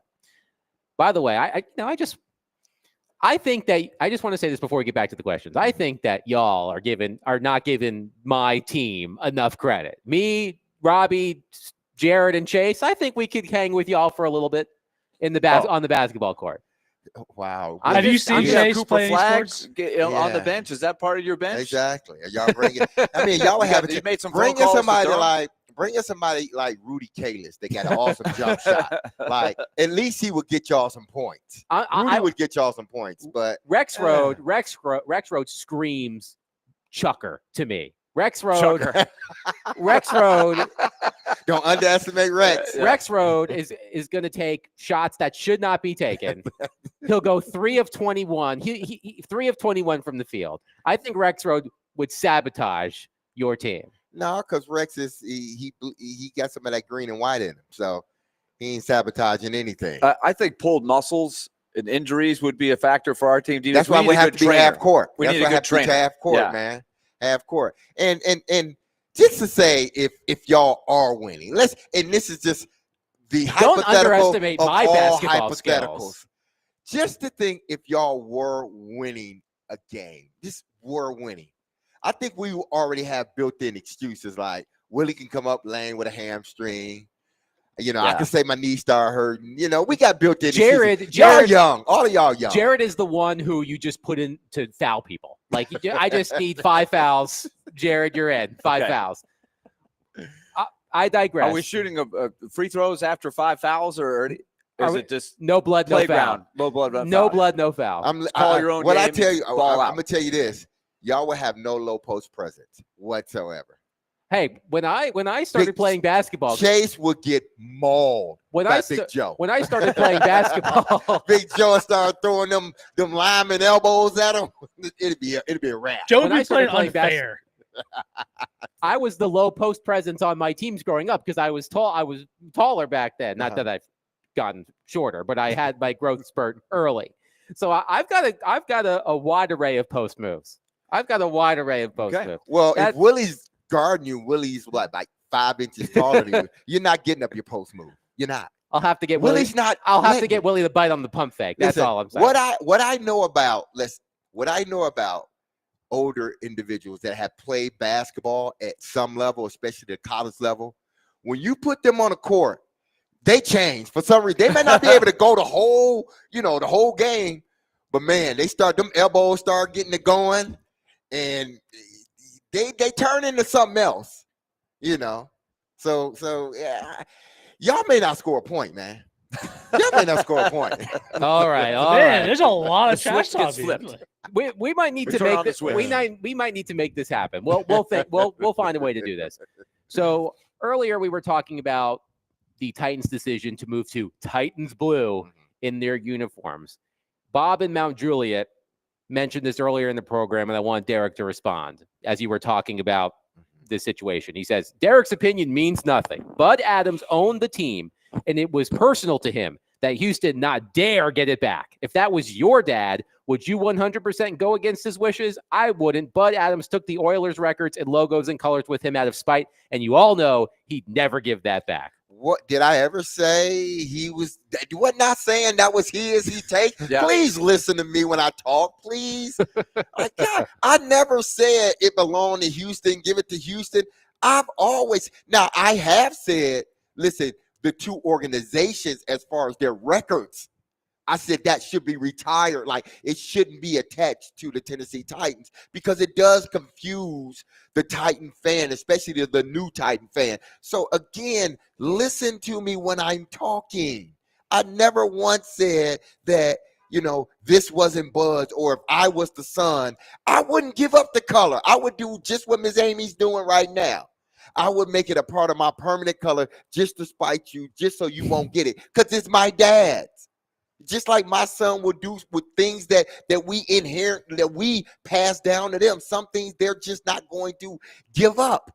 So again, but you're right. My opinion in the big scheme of things really doesn't matter. But I was agreeing with the Adams, in regards to this particular thing. People, it doesn't cost anything to pay attention when people are talking. And you wore the Oilers uniforms, correct? And I love it. Yes. Okay, because one texter wants to know how you felt about wearing them. Yeah, because I grew up watching, just like Willie. Yep. I grew up watching the Love You Blue with Earl Campbell, Warren Moon, the receivers from Haywood Jeffries, all those guys, Ernest Givens, Lorenzo White, who came from Michigan State, Drew Hill. I grew up loving that and watching it. I was devastated when they lost to Buffalo. Wasn't that an R&B group, Drew Hill? Yeah, it was. Okay. You're right. But I was devastated that they lost to Buffalo. Why? Because they had the game won, and Warren Moon was about to get another step closer to the Super Bowl, and it didn't happen. So I love the blue color. I'm glad they got it implemented into the color, but it always was a part of our uniforms. So what they're doing, I'm glad they are doing it, because now they're staking claim to a color, to the Love You Blue color that their father put on uniforms as a Houston Oiler. So I'm in agreement with it. I love it. We were talking about this with Jeff Hem off the air. People, well, sports fans specifically, they love arguing about jerseys. Yes. It is, I mean, what did Jerry Seinfeld famously say? You root for the clothes. You root for the clothes. You root for the laundry. That's how so many people pick their teams in March Madness. By the colors. Yep. Or the mascots. People People like to, which mascot would win in a fight? What would the NCAA tournament look like if you were picking the fiercest mascot? You know who would win? Who's the that? Spartan. I don't know. I could think of some other mascots that could win. Yeah. No. We've been proven to, slice up gators. We also know that some Blue Raiders could beat some Spartans as well. So how about the Blue Raiders? True blue, baby. What if the Blue Raiders face the Red Raiders? What's the advantage there? It happened already. History. And I'm gonna leave that alone. I'm sorry, people. I'm sorry. I'm sorry. I shouldn't have did that. Golly. It just came out. I'm sorry. I did not mean to do that, listeners. Man. And I'm stopping it right there. But you set it up on the tee, okay? There you go. You need to change your heart, man. All right. No, I'm just saying. I think we have to go to break. 615-737-1025. Let that marinate with everybody. 615-737-1025. We are out at First Horizon Park. The Nashville Sounds open their season tonight against Jacksonville. Come out and enjoy some baseball. It will be a beautiful day. It is a beautiful day. You can tune into the game starting at 6:20 pregame, first pitch at 6:35 on 94.9. The Fan. Sounds baseball on 94.9. The Fan is presented by Twin Peaks and Family Leisure. But coming up next, we had some great Sweet 16 games last night. We've got a big one tonight around here, Tennessee and Kentucky, Part 3. We will discuss all things college basketball coming up next. 615-737-1025. Willie Donick, Derek Mason, Adam Vingan, 102.5, 106.3. The Game.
D. Mace Finken and Donick 1025, 1063 The Game. Broadcasting from the Busy Bee Plumbing, Heating, and Air Conditioning Game Nashville Studios, home of the $99 yearly BM membership where the buzz is always about great service. Willie Donick, Derek Mason, Adam Finken here with you live at First Horizon Park for Nashville Sounds opening day. We also have our next group of Sweet 16 matchups tonight. The first 4 games were last night. We'll get into those in just a little bit. But the headliner for us around here, Kentucky versus Tennessee, Part 3, at Lucas Oil Stadium in Indianapolis, a 6:39 p.m. tip-off. Tennessee favored by 4.5. But as Vols fans know, Kentucky went 2-0 against UT in the regular season. Some interesting notes from those games, guys. Kentucky shot 12 for 24 from 3 in each game. So they hit 50% of their threes against, was that 50? That'd be 24. Yep. Just had to do my quick math there. Kentucky shot 50% from 3 over 2 games against Tennessee, 12 for 24 in each matchup. Chaz Lanier went 8 of 27 from the field, 3 of 17 from 3 against Kentucky in the regular season, an average of 12.5 points per game over the 2 matchups. To me, my initial thought is I think what Tennessee does well will be, quote unquote, easier to do than what Kentucky did against Tennessee in the regular season. I don't expect Kentucky to shoot 50% from 3 in this matchup. I don't expect Chaz Lanier to shoot the ball as poorly as he did in those 2 games. So Kentucky has proven that it can beat Tennessee. It's done it so twice. But I think that the things that Kentucky did to win those games will be harder to replicate this time around. Yeah, I mean, if you're looking at what the Vols were not able to do, because it's hard to beat a team 3 times. But if you look at what the Vols were not able to do against, you don't expect Chaz Lanier to have against a team for the 3rd time a bad shooting night. But then again, shot less than 30% from the field over the 2 games. I looked at it the other day, and I want to say we read this on the air. I think Tennessee was 11 for 45. They took 45 3. They were behind, and they were ice cold in the first half, and they were playing catch up. And at home, they shot that poorly from 3. That was astonishing to me. I'll double check it here. But as you said, I think it's a good bet that Tennessee's going to shoot the ball better. They were 11 for 45 from 3 in that game where they lost at Thompson Bowling. Zakai Ziegler, who left the game for part of the game thinking he might have hurt himself. Remember, he's already had a torn ACL. I think he was worried. Came back in, but he clearly wasn't himself. He was 1 for 11, and Lanier was 3 for 10. But remember, like the callers said, or the texter said the last time we brought this up, well, Kentucky didn't have their star players. They didn't have Carr and I forget the other guy. They didn't have 2 of their players. Andrew Carr played 1 minute in that Kentucky win at Thompson Bowling. Yeah, so they didn't have their top guys. So we could have said, we beat y'all without our top guys, and y'all had y'all guys. So, I mean, listen, I've said this before.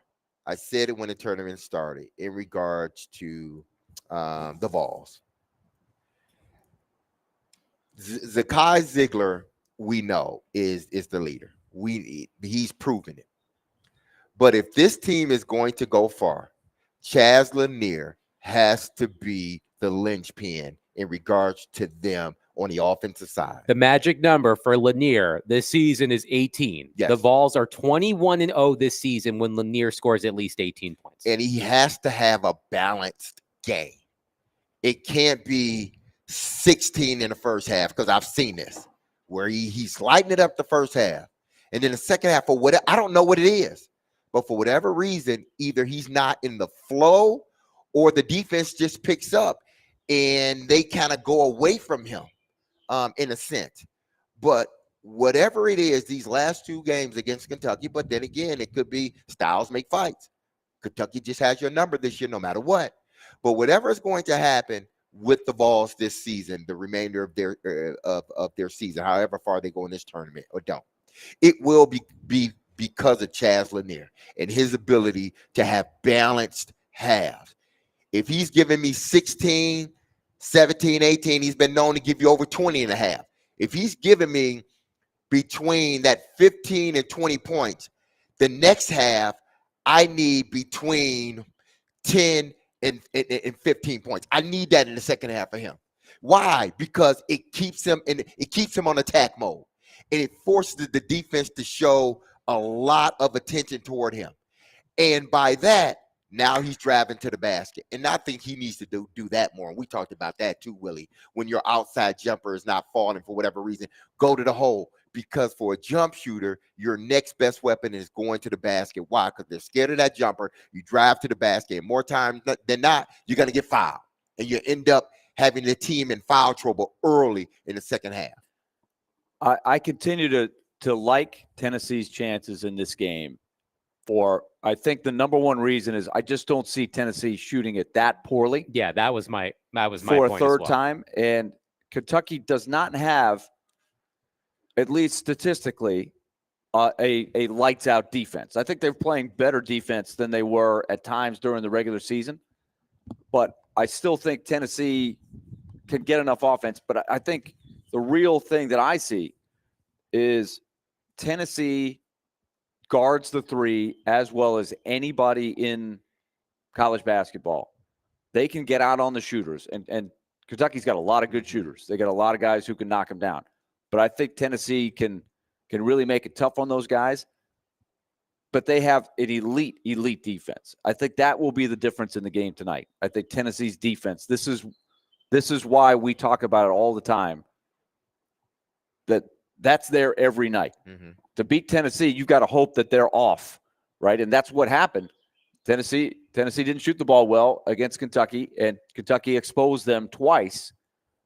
I don't know that they can do it a third time. Unless Tennessee just comes out and can't throw it in the ocean. That's why Lanier is so important. I think you know what you're getting with Ziegler. I say that all the time.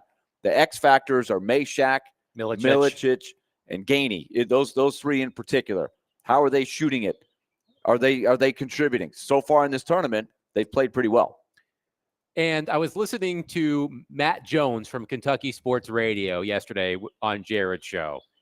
And Jones brought up the point that the Volunteers are the best basketball program to have never made a Final Four.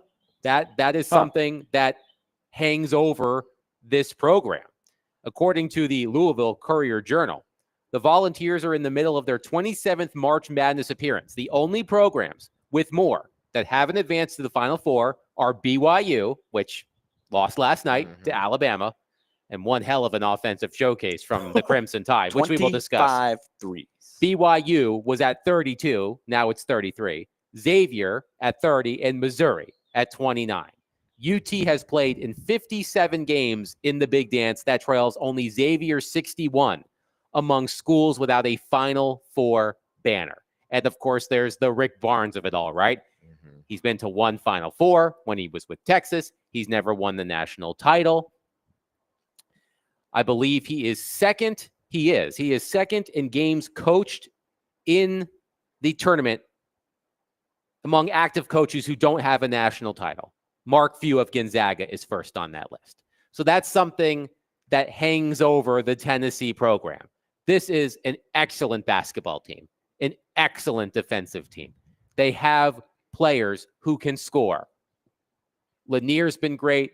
Ziegler's been great. It does feel sort of like the end of an era for this Tennessee program with Ziegler and Meshack, right? Mm-hmm. They're seniors. They're done. So I mean, it does feel like this could be the Vols' best shot at breaking that curse. So it would behoove them to take care of business starting tonight against the Wildcats. Yeah, I think they it would be, let's just say this. It would be because you look at Zakai Ziegler, who's been there the whole time, Meshack, who's been there the whole time. Zakai Ziegler was on the good team, the really, really good team, teams. Let's just say that. And for this to be his last year and making it to the Sweet 16 is great. But I think that sort of feeling of or euphoria of making a Sweet 16, it's not like it used to be. We need to. Yeah, we made Sweet 16. We know how that feels. We've been here before. That's the standard. Exactly. To make it to the second weekend of the You tournament. should make it to Sweet 16. But no, with this team, I think this may be their last opportunity for a while. And what I mean a while, like maybe 2 or 3 seasons, because the SEC is getting better. Now, listen, he can go out and pay people and they can come in here and keep it going. That's always exactly. But when you're talking about those core guys that started with you, like you said, Adam, this is sort of the end of that.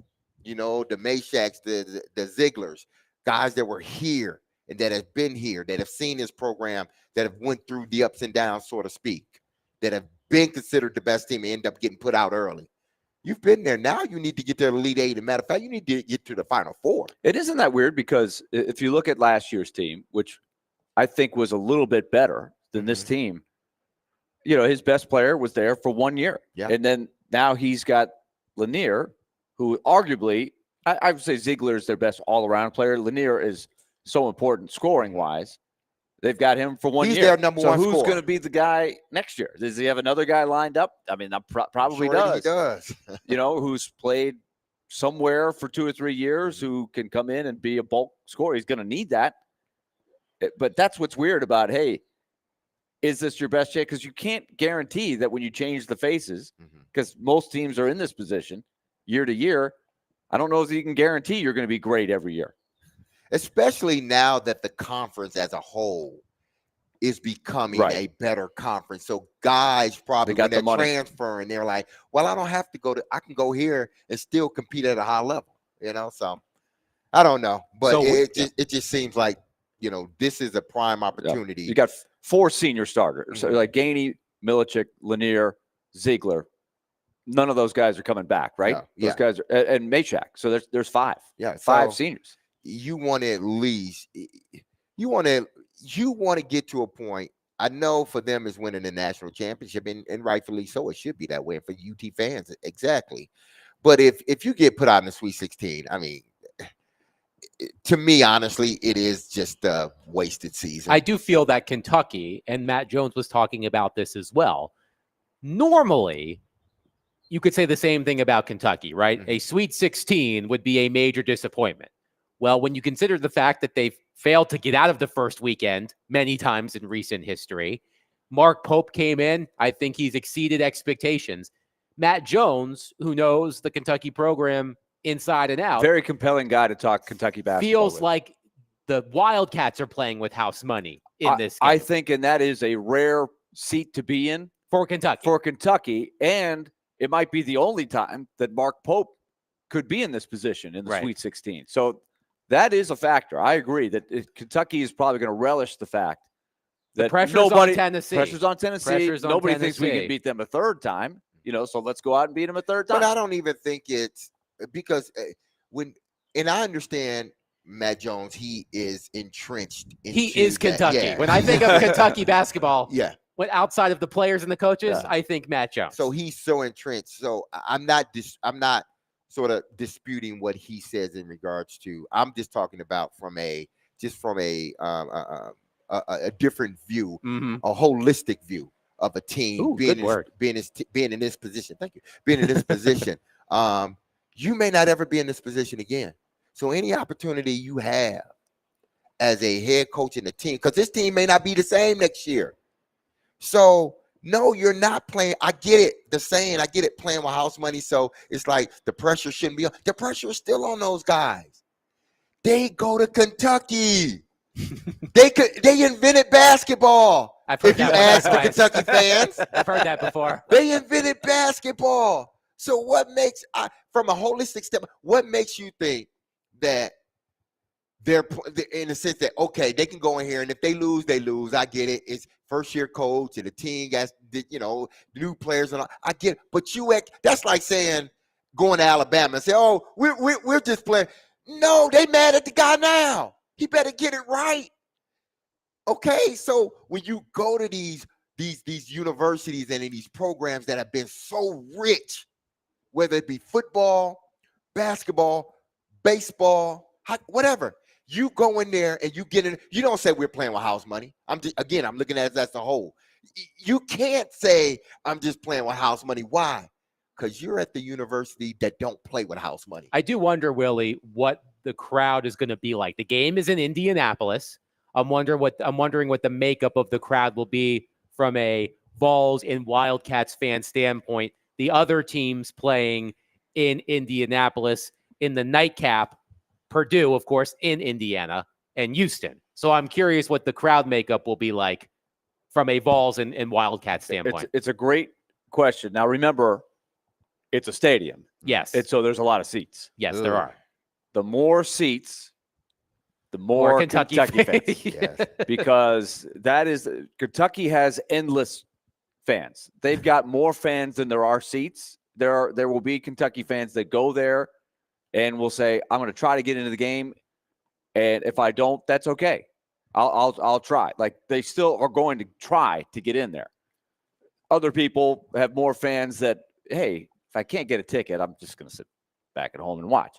Purdue is an X factor, right? If it was just Tennessee, Kentucky, then I think it would be, I think, to answer the question, Kentucky will have more fans than anybody else. Yeah, I would agree with that. Good money on that. Tennessee fans, I think, because it's a fairly drivable deal, will have a lot. They'll have a lot. But Purdue being there, right in their backyard, that they're going to have a chunk, which makes me wonder about Houston, who is sitting there going, we're the number one seed. Right. How many fans are we going to have? Like, Houston's got the fewest fans of any of those four by far, just based on where that is, right?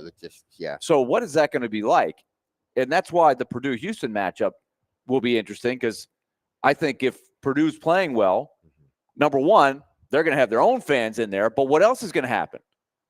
Kentucky fans and Tennessee fans who are sitting around going, would we rather play Purdue or Houston?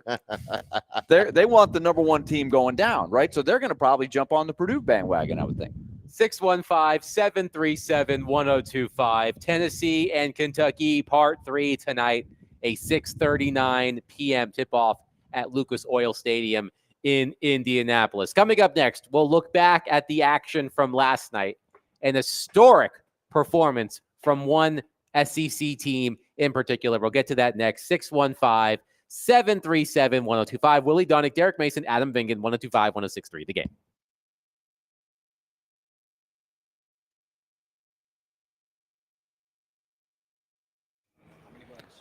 All right, let's take a minute and tell you about Lee Company. We're over here at the Sounds Ballpark in Crosstown. The Predators will be in action tomorrow night against the Vegas Golden Knights. It's an early start, 5:30, so make sure you take note of that when you come on over. And our radio coverage, as always, brought to you by Lee Company. Lee Company doing a great job these days getting set for the hot summer months, but anything that's going on in your house, look, it's Friday. You probably are sitting at work going, I cannot wait to get out of here. We got a big weekend. We got Sweet 16. We got baseball. Weather's nice. We're going to get out. We got Preds tomorrow. Whatever it is, this is a great sports month. You're probably not thinking as much about work, and maybe you've got a nagging maintenance problem at work. Well, you can just make an online appointment right now to Lee Company and get it taken care of. That'll be a load off your mind, and then you can really jump in to your weekend. 615-567-1000. Maintenance problem, home or at work. You're getting harassed at home. Man, I've got to take care of this. I've been meaning to do it. We'll do it right now. LeeCompany.com or 615-567-1000. Lee Company, proud sponsor, Nashville Predators.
D-Mace, Fingan, and Donick, 102.5, 106.3, the game presented by Bet365. Whatever the moment, it's never ordinary at Bet365. Willie Donick, Derek Mason, Adam Vingan here with you.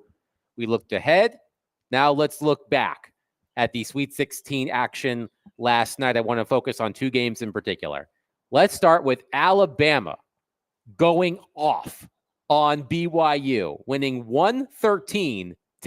I hope you took the over, which was 175.5. They cleared that. And we did talk about that. You said there's a good chance somebody hits 100. You were easily right. Alabama, an NCAA tournament record, 25 made three-pointers, 10 of which came from the hands of Mark Sears, first-team All-American.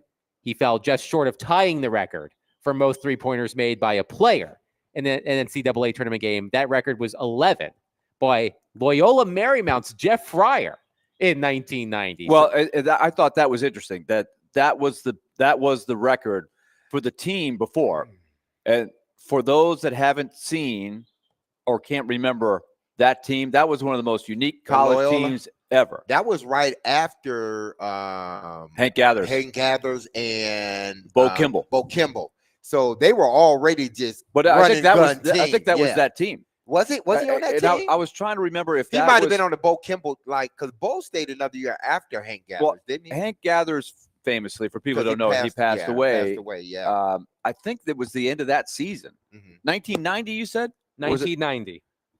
I want to say, and there was a great game between Alabama and that team in the tournament. Coincidentally, Alabama. It was. Wimp Sanderson, Alabama. Very different type of Alabama team. Hard-nosed, tough. Man, they were good. And they had NBA players throughout the lineup. But if you've never seen the Guru of Go, to get a sense of how Loyola Marymount played back then, routinely. You think Alabama plays at a high pace right now? You think that BYU, that team was off the charts. Like their philosophy was get the ball up, shoot it as quick as you possibly can. They were putting up 130. Yeah, it was incredible. Nobody's ever played that like that before or since. Alabama. And Alabama just made more threes than that team. Alabama, 51 of 66 field goal attempts were three-pointers. They attempted 15 field goals inside the three-point line. They shot 25 of 51, 49% from three, led by first-team All-American Mark Sears. So Alabama advances to take on my Blue Devils tomorrow. The over-under for that game, by the way, is actually lower than the game against BYU. I mean, Duke is a better defensive team than BYU, but I think those two teams are going to shoot the lights out tomorrow. It's going to be an epic game for a spot in the Final Four. The other game, I'm surprised that the over-under is lower. You said it was what? So it is 172.5 is the over-under for points. It was 175.5, I want to say, for last night's game. I do not. I think I might, for our ticket to the bank, I might have a winning team will have 100 in that game. I think the winning team will get 100. Because Alabama, if I'm not mistaken, is not a stellar defensive squad. No, they're not. I think they're going to have all kinds of trouble guarding Cooper Flagg and co. So the other game last night, the Arizona, which lost to Duke. The Arkansas Razorbacks. They blow a 16-point lead. The second largest comeback win for Texas Tech. The second largest comeback win in Sweet 16 history. Texas Tech rallies from 16 down to defeat Arkansas in overtime. Texas Tech advances to face Florida, who defeated Maryland. So it's, to me, I may be in the minority, but would you say blew the lead? I think in this day and age of college basketball, the pace of the game, etc., it's not that hard to. Sometimes you just have trouble, especially if you're a little bit of an underdog, hanging on to big leads. I mean, Duke had a 19-point lead in the second half last night, and Arizona cut it to 5. Yeah, and you never felt like Duke wasn't going to win. There were moments last night. You worry, as you do, as everybody does with their team. Yes. I didn't think they were going to lose, but at the same time, I admired that Arizona, who looked like they were knocked out. It looked like a TKO. after Cooper Flag had the back-to-back alley-oop passes for slam dunks, it was like, okay, you're done.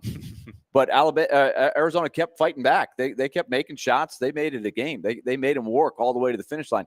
And the same was true. You just felt like Texas Tech is not going to just lay down and let Arkansas run over them. They were going to make a run. It was just a matter of where they had enough time to do it. And they hit a couple of big threes at the end.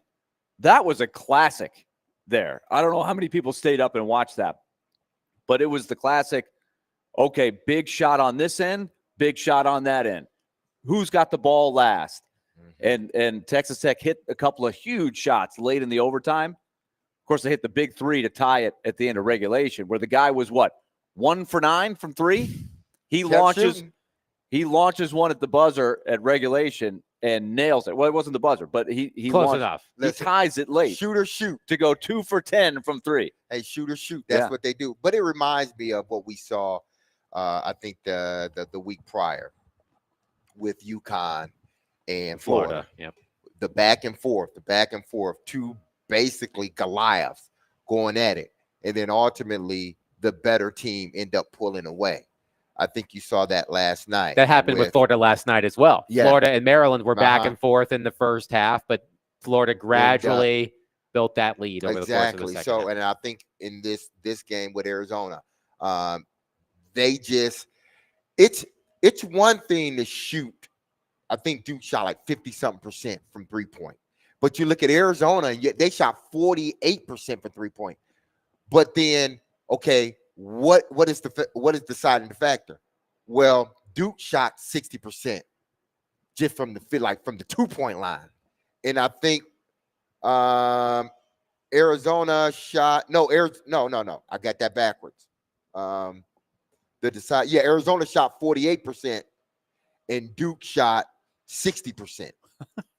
When you as a whole, when you do that, not only are you hitting your threes, but you're hitting your twos or the putbacks. How many dunks did they have? Exactly. So if y'all are closely contested like that game free throws were close as well. Free throws there has to be that thing that sort of tilts one way or the other. And it was that they shot better all around than Arizona did. And they got Cooper Flag. So, and look, is there any doubt? And I know I'm going to take Adam out. You know, Adam will concur, but Adam, of course, watches it through the perspective of a Duke follower. But to me, I felt even more confident about my vote for Cooper Flag. You hear that, Rex Road? Are you listening, Rex Road? Do you hear that? To me, there's and look, Brune could have a great game against Michigan tonight. He might be the best player tonight. But Flag is so three-dimensional. He literally does everything. He's a point guard. He can be your point guard. That's what makes it.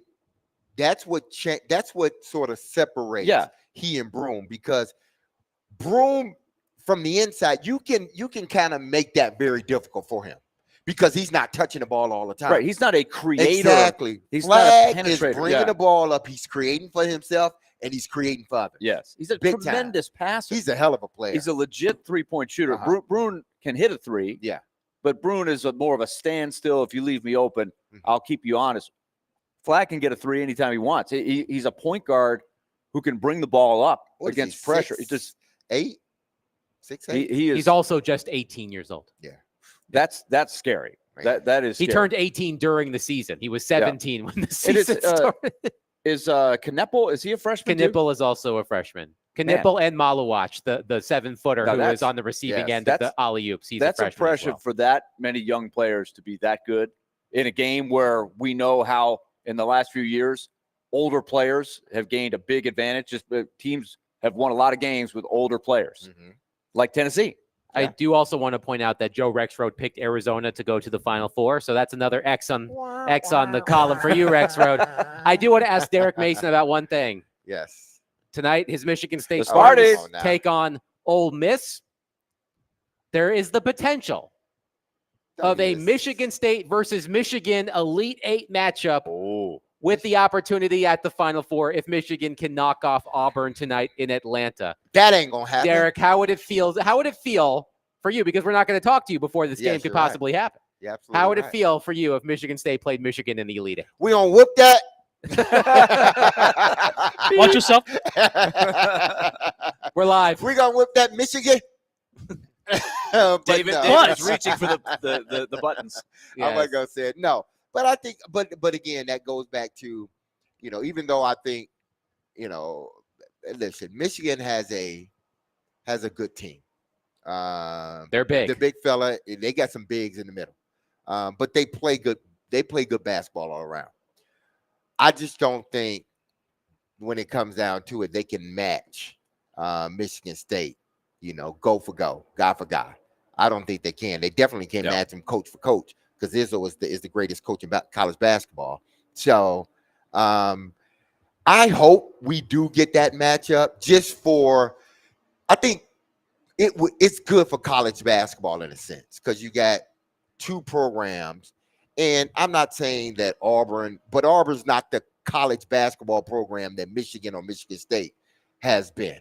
They're a good program this year, yes, and they have been. The history of it is not as deep as those two. So I think that would be a major upset if Michigan beat that Auburn would be tonight, just to have that happen. Michigan That's like saying, is an 8.5-point underdog against Auburn. I tell you, Michigan with their guards, I think Auburn's guards have a big advantage. I would say, and Auburn has the size, exactly, they have and the depth to neutralize the big guys from Michigan. Those guys are really good.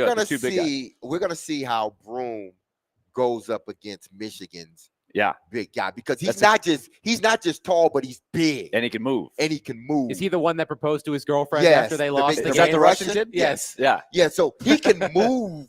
And he got some stiffness to him, but for a big fella, he can move, but he can't weigh on you as well. We saw this last year with Purdue.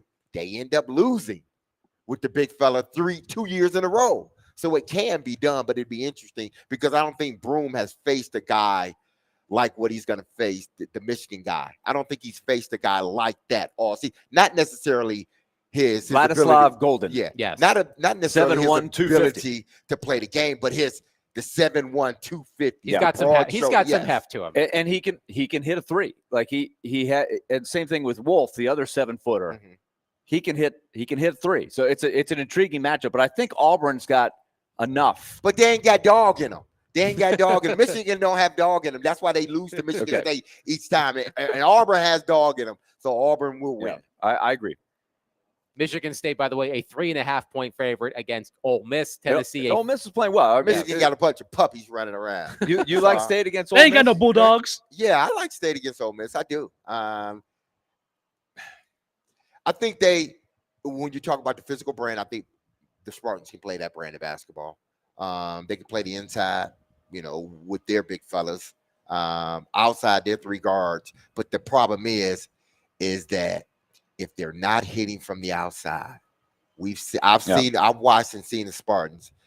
Because they get a lot of open 3-pointers. They get a lot of them for whatever reason. Maybe it's the offense that they're running, the flow of it. But they get more than their share of open 3-point shots. And if Holman isn't hitting, then it's up to Richardson. And Richardson does a good job. And this is what I want. This is what I love. This is what I would love for Chaz to start doing more. Watch Richardson. His jump shot is not as good as Chaz, but he shoots it. But what he does is he goes to the basket. He creates the contact in the basket. And he has this uncanny ability to create the contact and still find a way to get his shot up. I think Chaz can do that. I didn't mean to get off Michigan State UT, but that is something that I want to see from Chaz. And if he could do that consistent, because he's a hell of a shooter, one of the best shooters in all of college basketball. But if he starts doing that more, creating the contact, getting to the foul line, man, it's going to be hard to beat UT. Michigan State shoots 31% as a team from three, which is 323rd. It's not good. It's out not of 364. Good, so they are they gonna play very defense. They gonna play defense. They have elite defense. They guard the three Yes, better than anybody else. So if they're not absolutely. going to shoot it well, you're not going to shoot it well from three. We'll see what happens tonight as the Sweet 16 continues, of course, headlined around here by Kentucky and Tennessee. Part 3, 615-737-1025. We'll wrap up the week by taking it to the bank. Coming up next, Willie Donick, Derek Mason, Adam Vingan, 1025-1063, The Game.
D-Mace, Fing, and Adonic, 1025, 1063 the game. Stoneman and Company coming up next. We are live at First Horizon Park. Sounds opening day tonight. It's time to take it to the bank with F&M Bank. Banking made easy on purpose. David Janes, let's quickly recap last week. All right, boys. So let me get my. Here it is now. Okay, so D-May. Or no, let me start with you, Adam. Adam, you Okay. said St. John's -6.5. Nope. You said Creighton covers +9.5. That did not happen. Close, You though. said the Lobos over Marquette. That I did pick happen. the Lobos. That happened. You also said Florida would cover They did not. -20.5. They did not happen. I think it was 26. Yeah, exactly. You were so close. But, Yes. hey, Norfolk State was like, hey, They were pissed. we're not 29.5 point dogs. They We're were pissed. 26.5. Correct. So that's a total of 3 points Ugh, for I'm a struggling. total of 152 total points. Okay. Now I'm gonna go to Willie. Willie and you have had this like back and forth. You guys are like, I think we're down by 2 points last week.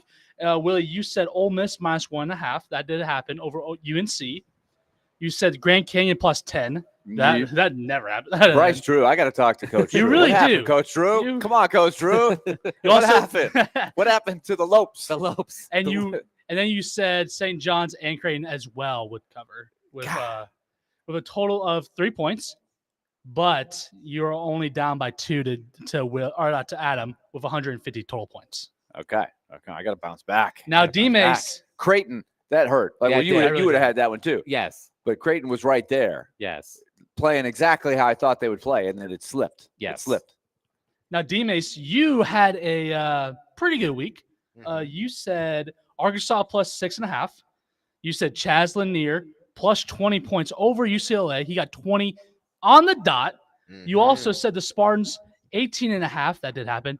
And for the final one, you said all number 1 seeds make it to the Sweet 16. So you went perfect 4 for 4 Oh. for a total of 12 points. And your lead is now. Last week it was 156 points. Now it's 168 total points. Oh, man. Derek. Sorrow. How about you, David? How'd you do? I did not do well. I said I already like deleted all my picks from last week, so I got 3 total. I know I got 3 total points. I think I only picked I don't remember what I picked, but I had 3 points. I am slowly dying down here in the lead. I have 131 total points. So All let's right. move on. So, Derek, since you're in the lead, you give us your picks first. Okay, first I'm taking Alabama and the points. I'm taking the Ooh, points. okay. It's 6.5. I think they're Duke is 6.5. favored by 6.5. Yeah, so I'm taking Alabama and the points. I'm not straight up. I don't know if they're going to beat them, but I'm taking Alabama and the points. Okay. Give me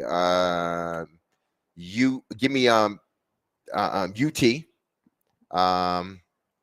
Straight up. Okay. Chaz. What? Straight up. I'm think they're gonna win. Well, they're favored anyway. So give me. I'm taking UT. No, okay, but you need to go plus. They're a 4.5 point favorite. Yeah. Okay, Commissioner. All right. You know what? I mean, that's not a regular pick. You pick the favorite to Well, win. Listen. Okay. D-Mace, go yeah. with I the take spread. them Go plus spread. 4. There I you take go. them plus 4. I There take you the 4.5. Okay. UT I and a think you should have 4.5. to take Yes. the points. UT and a 4.5. Chaz, because the magic number is what? Chaz, 17, 18. 18 points. So 20 or more For once Chaz. again Okay. for So that's Chaz. So that's 3. 3. I can't bet on my own team. I'm not. I get I'm it. not Staying gonna away do from that. it. I get I'm it. not gonna do that. Understandable. But I am taking. How about Auburn and Michigan? Yes, I'm taking Auburn and I'm taking the points. Okay. Auburn -8.5. Do we agree on that? Yes. Yep. Agree. Yep. All right. I will take Tennessee to cover against Kentucky as well. Tennessee is a 4.5 point favorite. I will take the Volunteers. Also, I will take Houston to cover against Purdue. Houston, an 8.5 point favorite. I will take that against the Boilermakers. I say Texas Tech will cover against Florida. Florida is a 6.5 point favorite. I think it's going to be a tight game. I will say give me Texas Tech to cover against Florida. And I'm hammering the hell out of the over on Duke and Alabama, 172.5. I am goodness. hammering the over on that one. So give me the over on Duke, Alabama. Willie? All right. For Duke, Alabama, I'm going to make this unique pick. and hopefully the commissioner will recognize the uniqueness Oh of my it if gosh. it All right, hits. let me hear it. And I will say the winning team will have 100 points or more. 100 points or I more. think that's fine. The winner will get to 100. That's But how fair. unique is that for two teams that just love scoring points? The over-under is already what? 100? 172 and a half. Exactly. Ken Palm's projection is a game in the 80s, 87, 81. But Right. I think somebody will explode. I for- think for that's 100. fine. I will allow it. How is Yeah. but I'm saying the degree of difficulty is not that high, is it? I think it's pretty It's difficult. pretty high, dude. I think it deserves like we'll 12 give points. it to Willie. How, Willie, how many points I'm behind D-Mace? We'll get- That's how many Will points. that this is. also minus 12 points as well? we'll give that one to Willie. All right. I got Auburn minus 8.5. I think they are going to pull away from Michigan. I like Auburn, especially in Atlanta. I think they're going to have a great crowd. I like Auburn in this game. I'll take Purdue in Indianapolis To upset Plu- Houston or to just plus the 8.5. Okay, plus the 8.5. I do have Purdue in my brackets. That's the upset pick. Okay. But man, Houston's good. It's going to take everything they got. Purdue's got those guys. They've been around forever. It's hit or miss. But I'll take the points in the Boilermakers, and I will take Tennessee minus the 4.5 to beat Kentucky. I think the third time will be the charm for the Vols. David? All right, so I am going with the over 144.5 for the UT versus University of Kentucky game because I can't pick. I don't like either of those two You schools. say you're taking the over. I'm for taking that the game? over. Taking the I'm taking the over. over. Okay. I can't choose. I just Fair my brain enough. won't allow it. I also will pick Florida minus 6.5.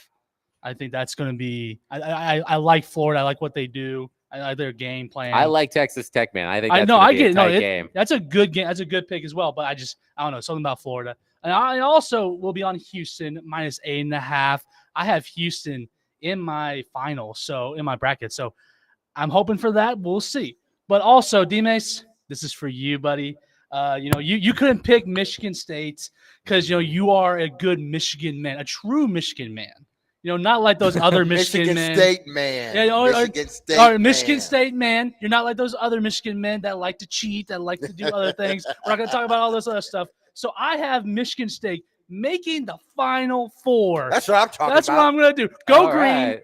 Go white.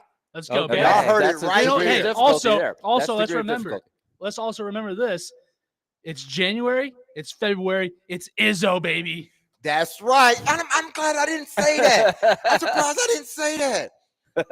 We should be celebrating the month of March. Why? Not because it's March Madness, because it's Izzo's month. It's Izzo, baby. Everybody knows it. Everybody knows it. Oh boy. Let's see if Ole Miss knows it. Oh boy. How can you not be romantic about opening day in baseball? The Nashville Sounds will open their season tonight against the Jacksonville Jumbo Shrimp. Just a wonderful name, Jacksonville Jumbo Shrimp. I went and looked at the Jacksonville hats. It's an angry Jumbo Shrimp. It's not a friendly Jumbo Shrimp. He's a little. If you're gonna have a jumbo shrimp, you gotta make it angry. He looks a little angry. I would be angry too if they plucked me out of my environment and put me on a plate. Be angry too. Cocktail sauce, man. It's delicious. It's delicious. But that'll do it for us today. Again, we are out at First Horizon Park. The Nashville Sounds open their season tonight against Jacksonville. You can hear the coverage of that game on 94.9 The Fan. I just want to make sure that's correct. I don't want to give people the wrong information. Yes, you can hear that game on 94.9 The Fan. Pregame at 6:20, first pitch at 6:35. Coverage also available on the Game Nashville app and at thegamenashville.com. But that will do it for us this week. Stillman & Company coming up next. Be love on your people and those that are around you. Have a safe, wonderful, and blessed weekend. Peace.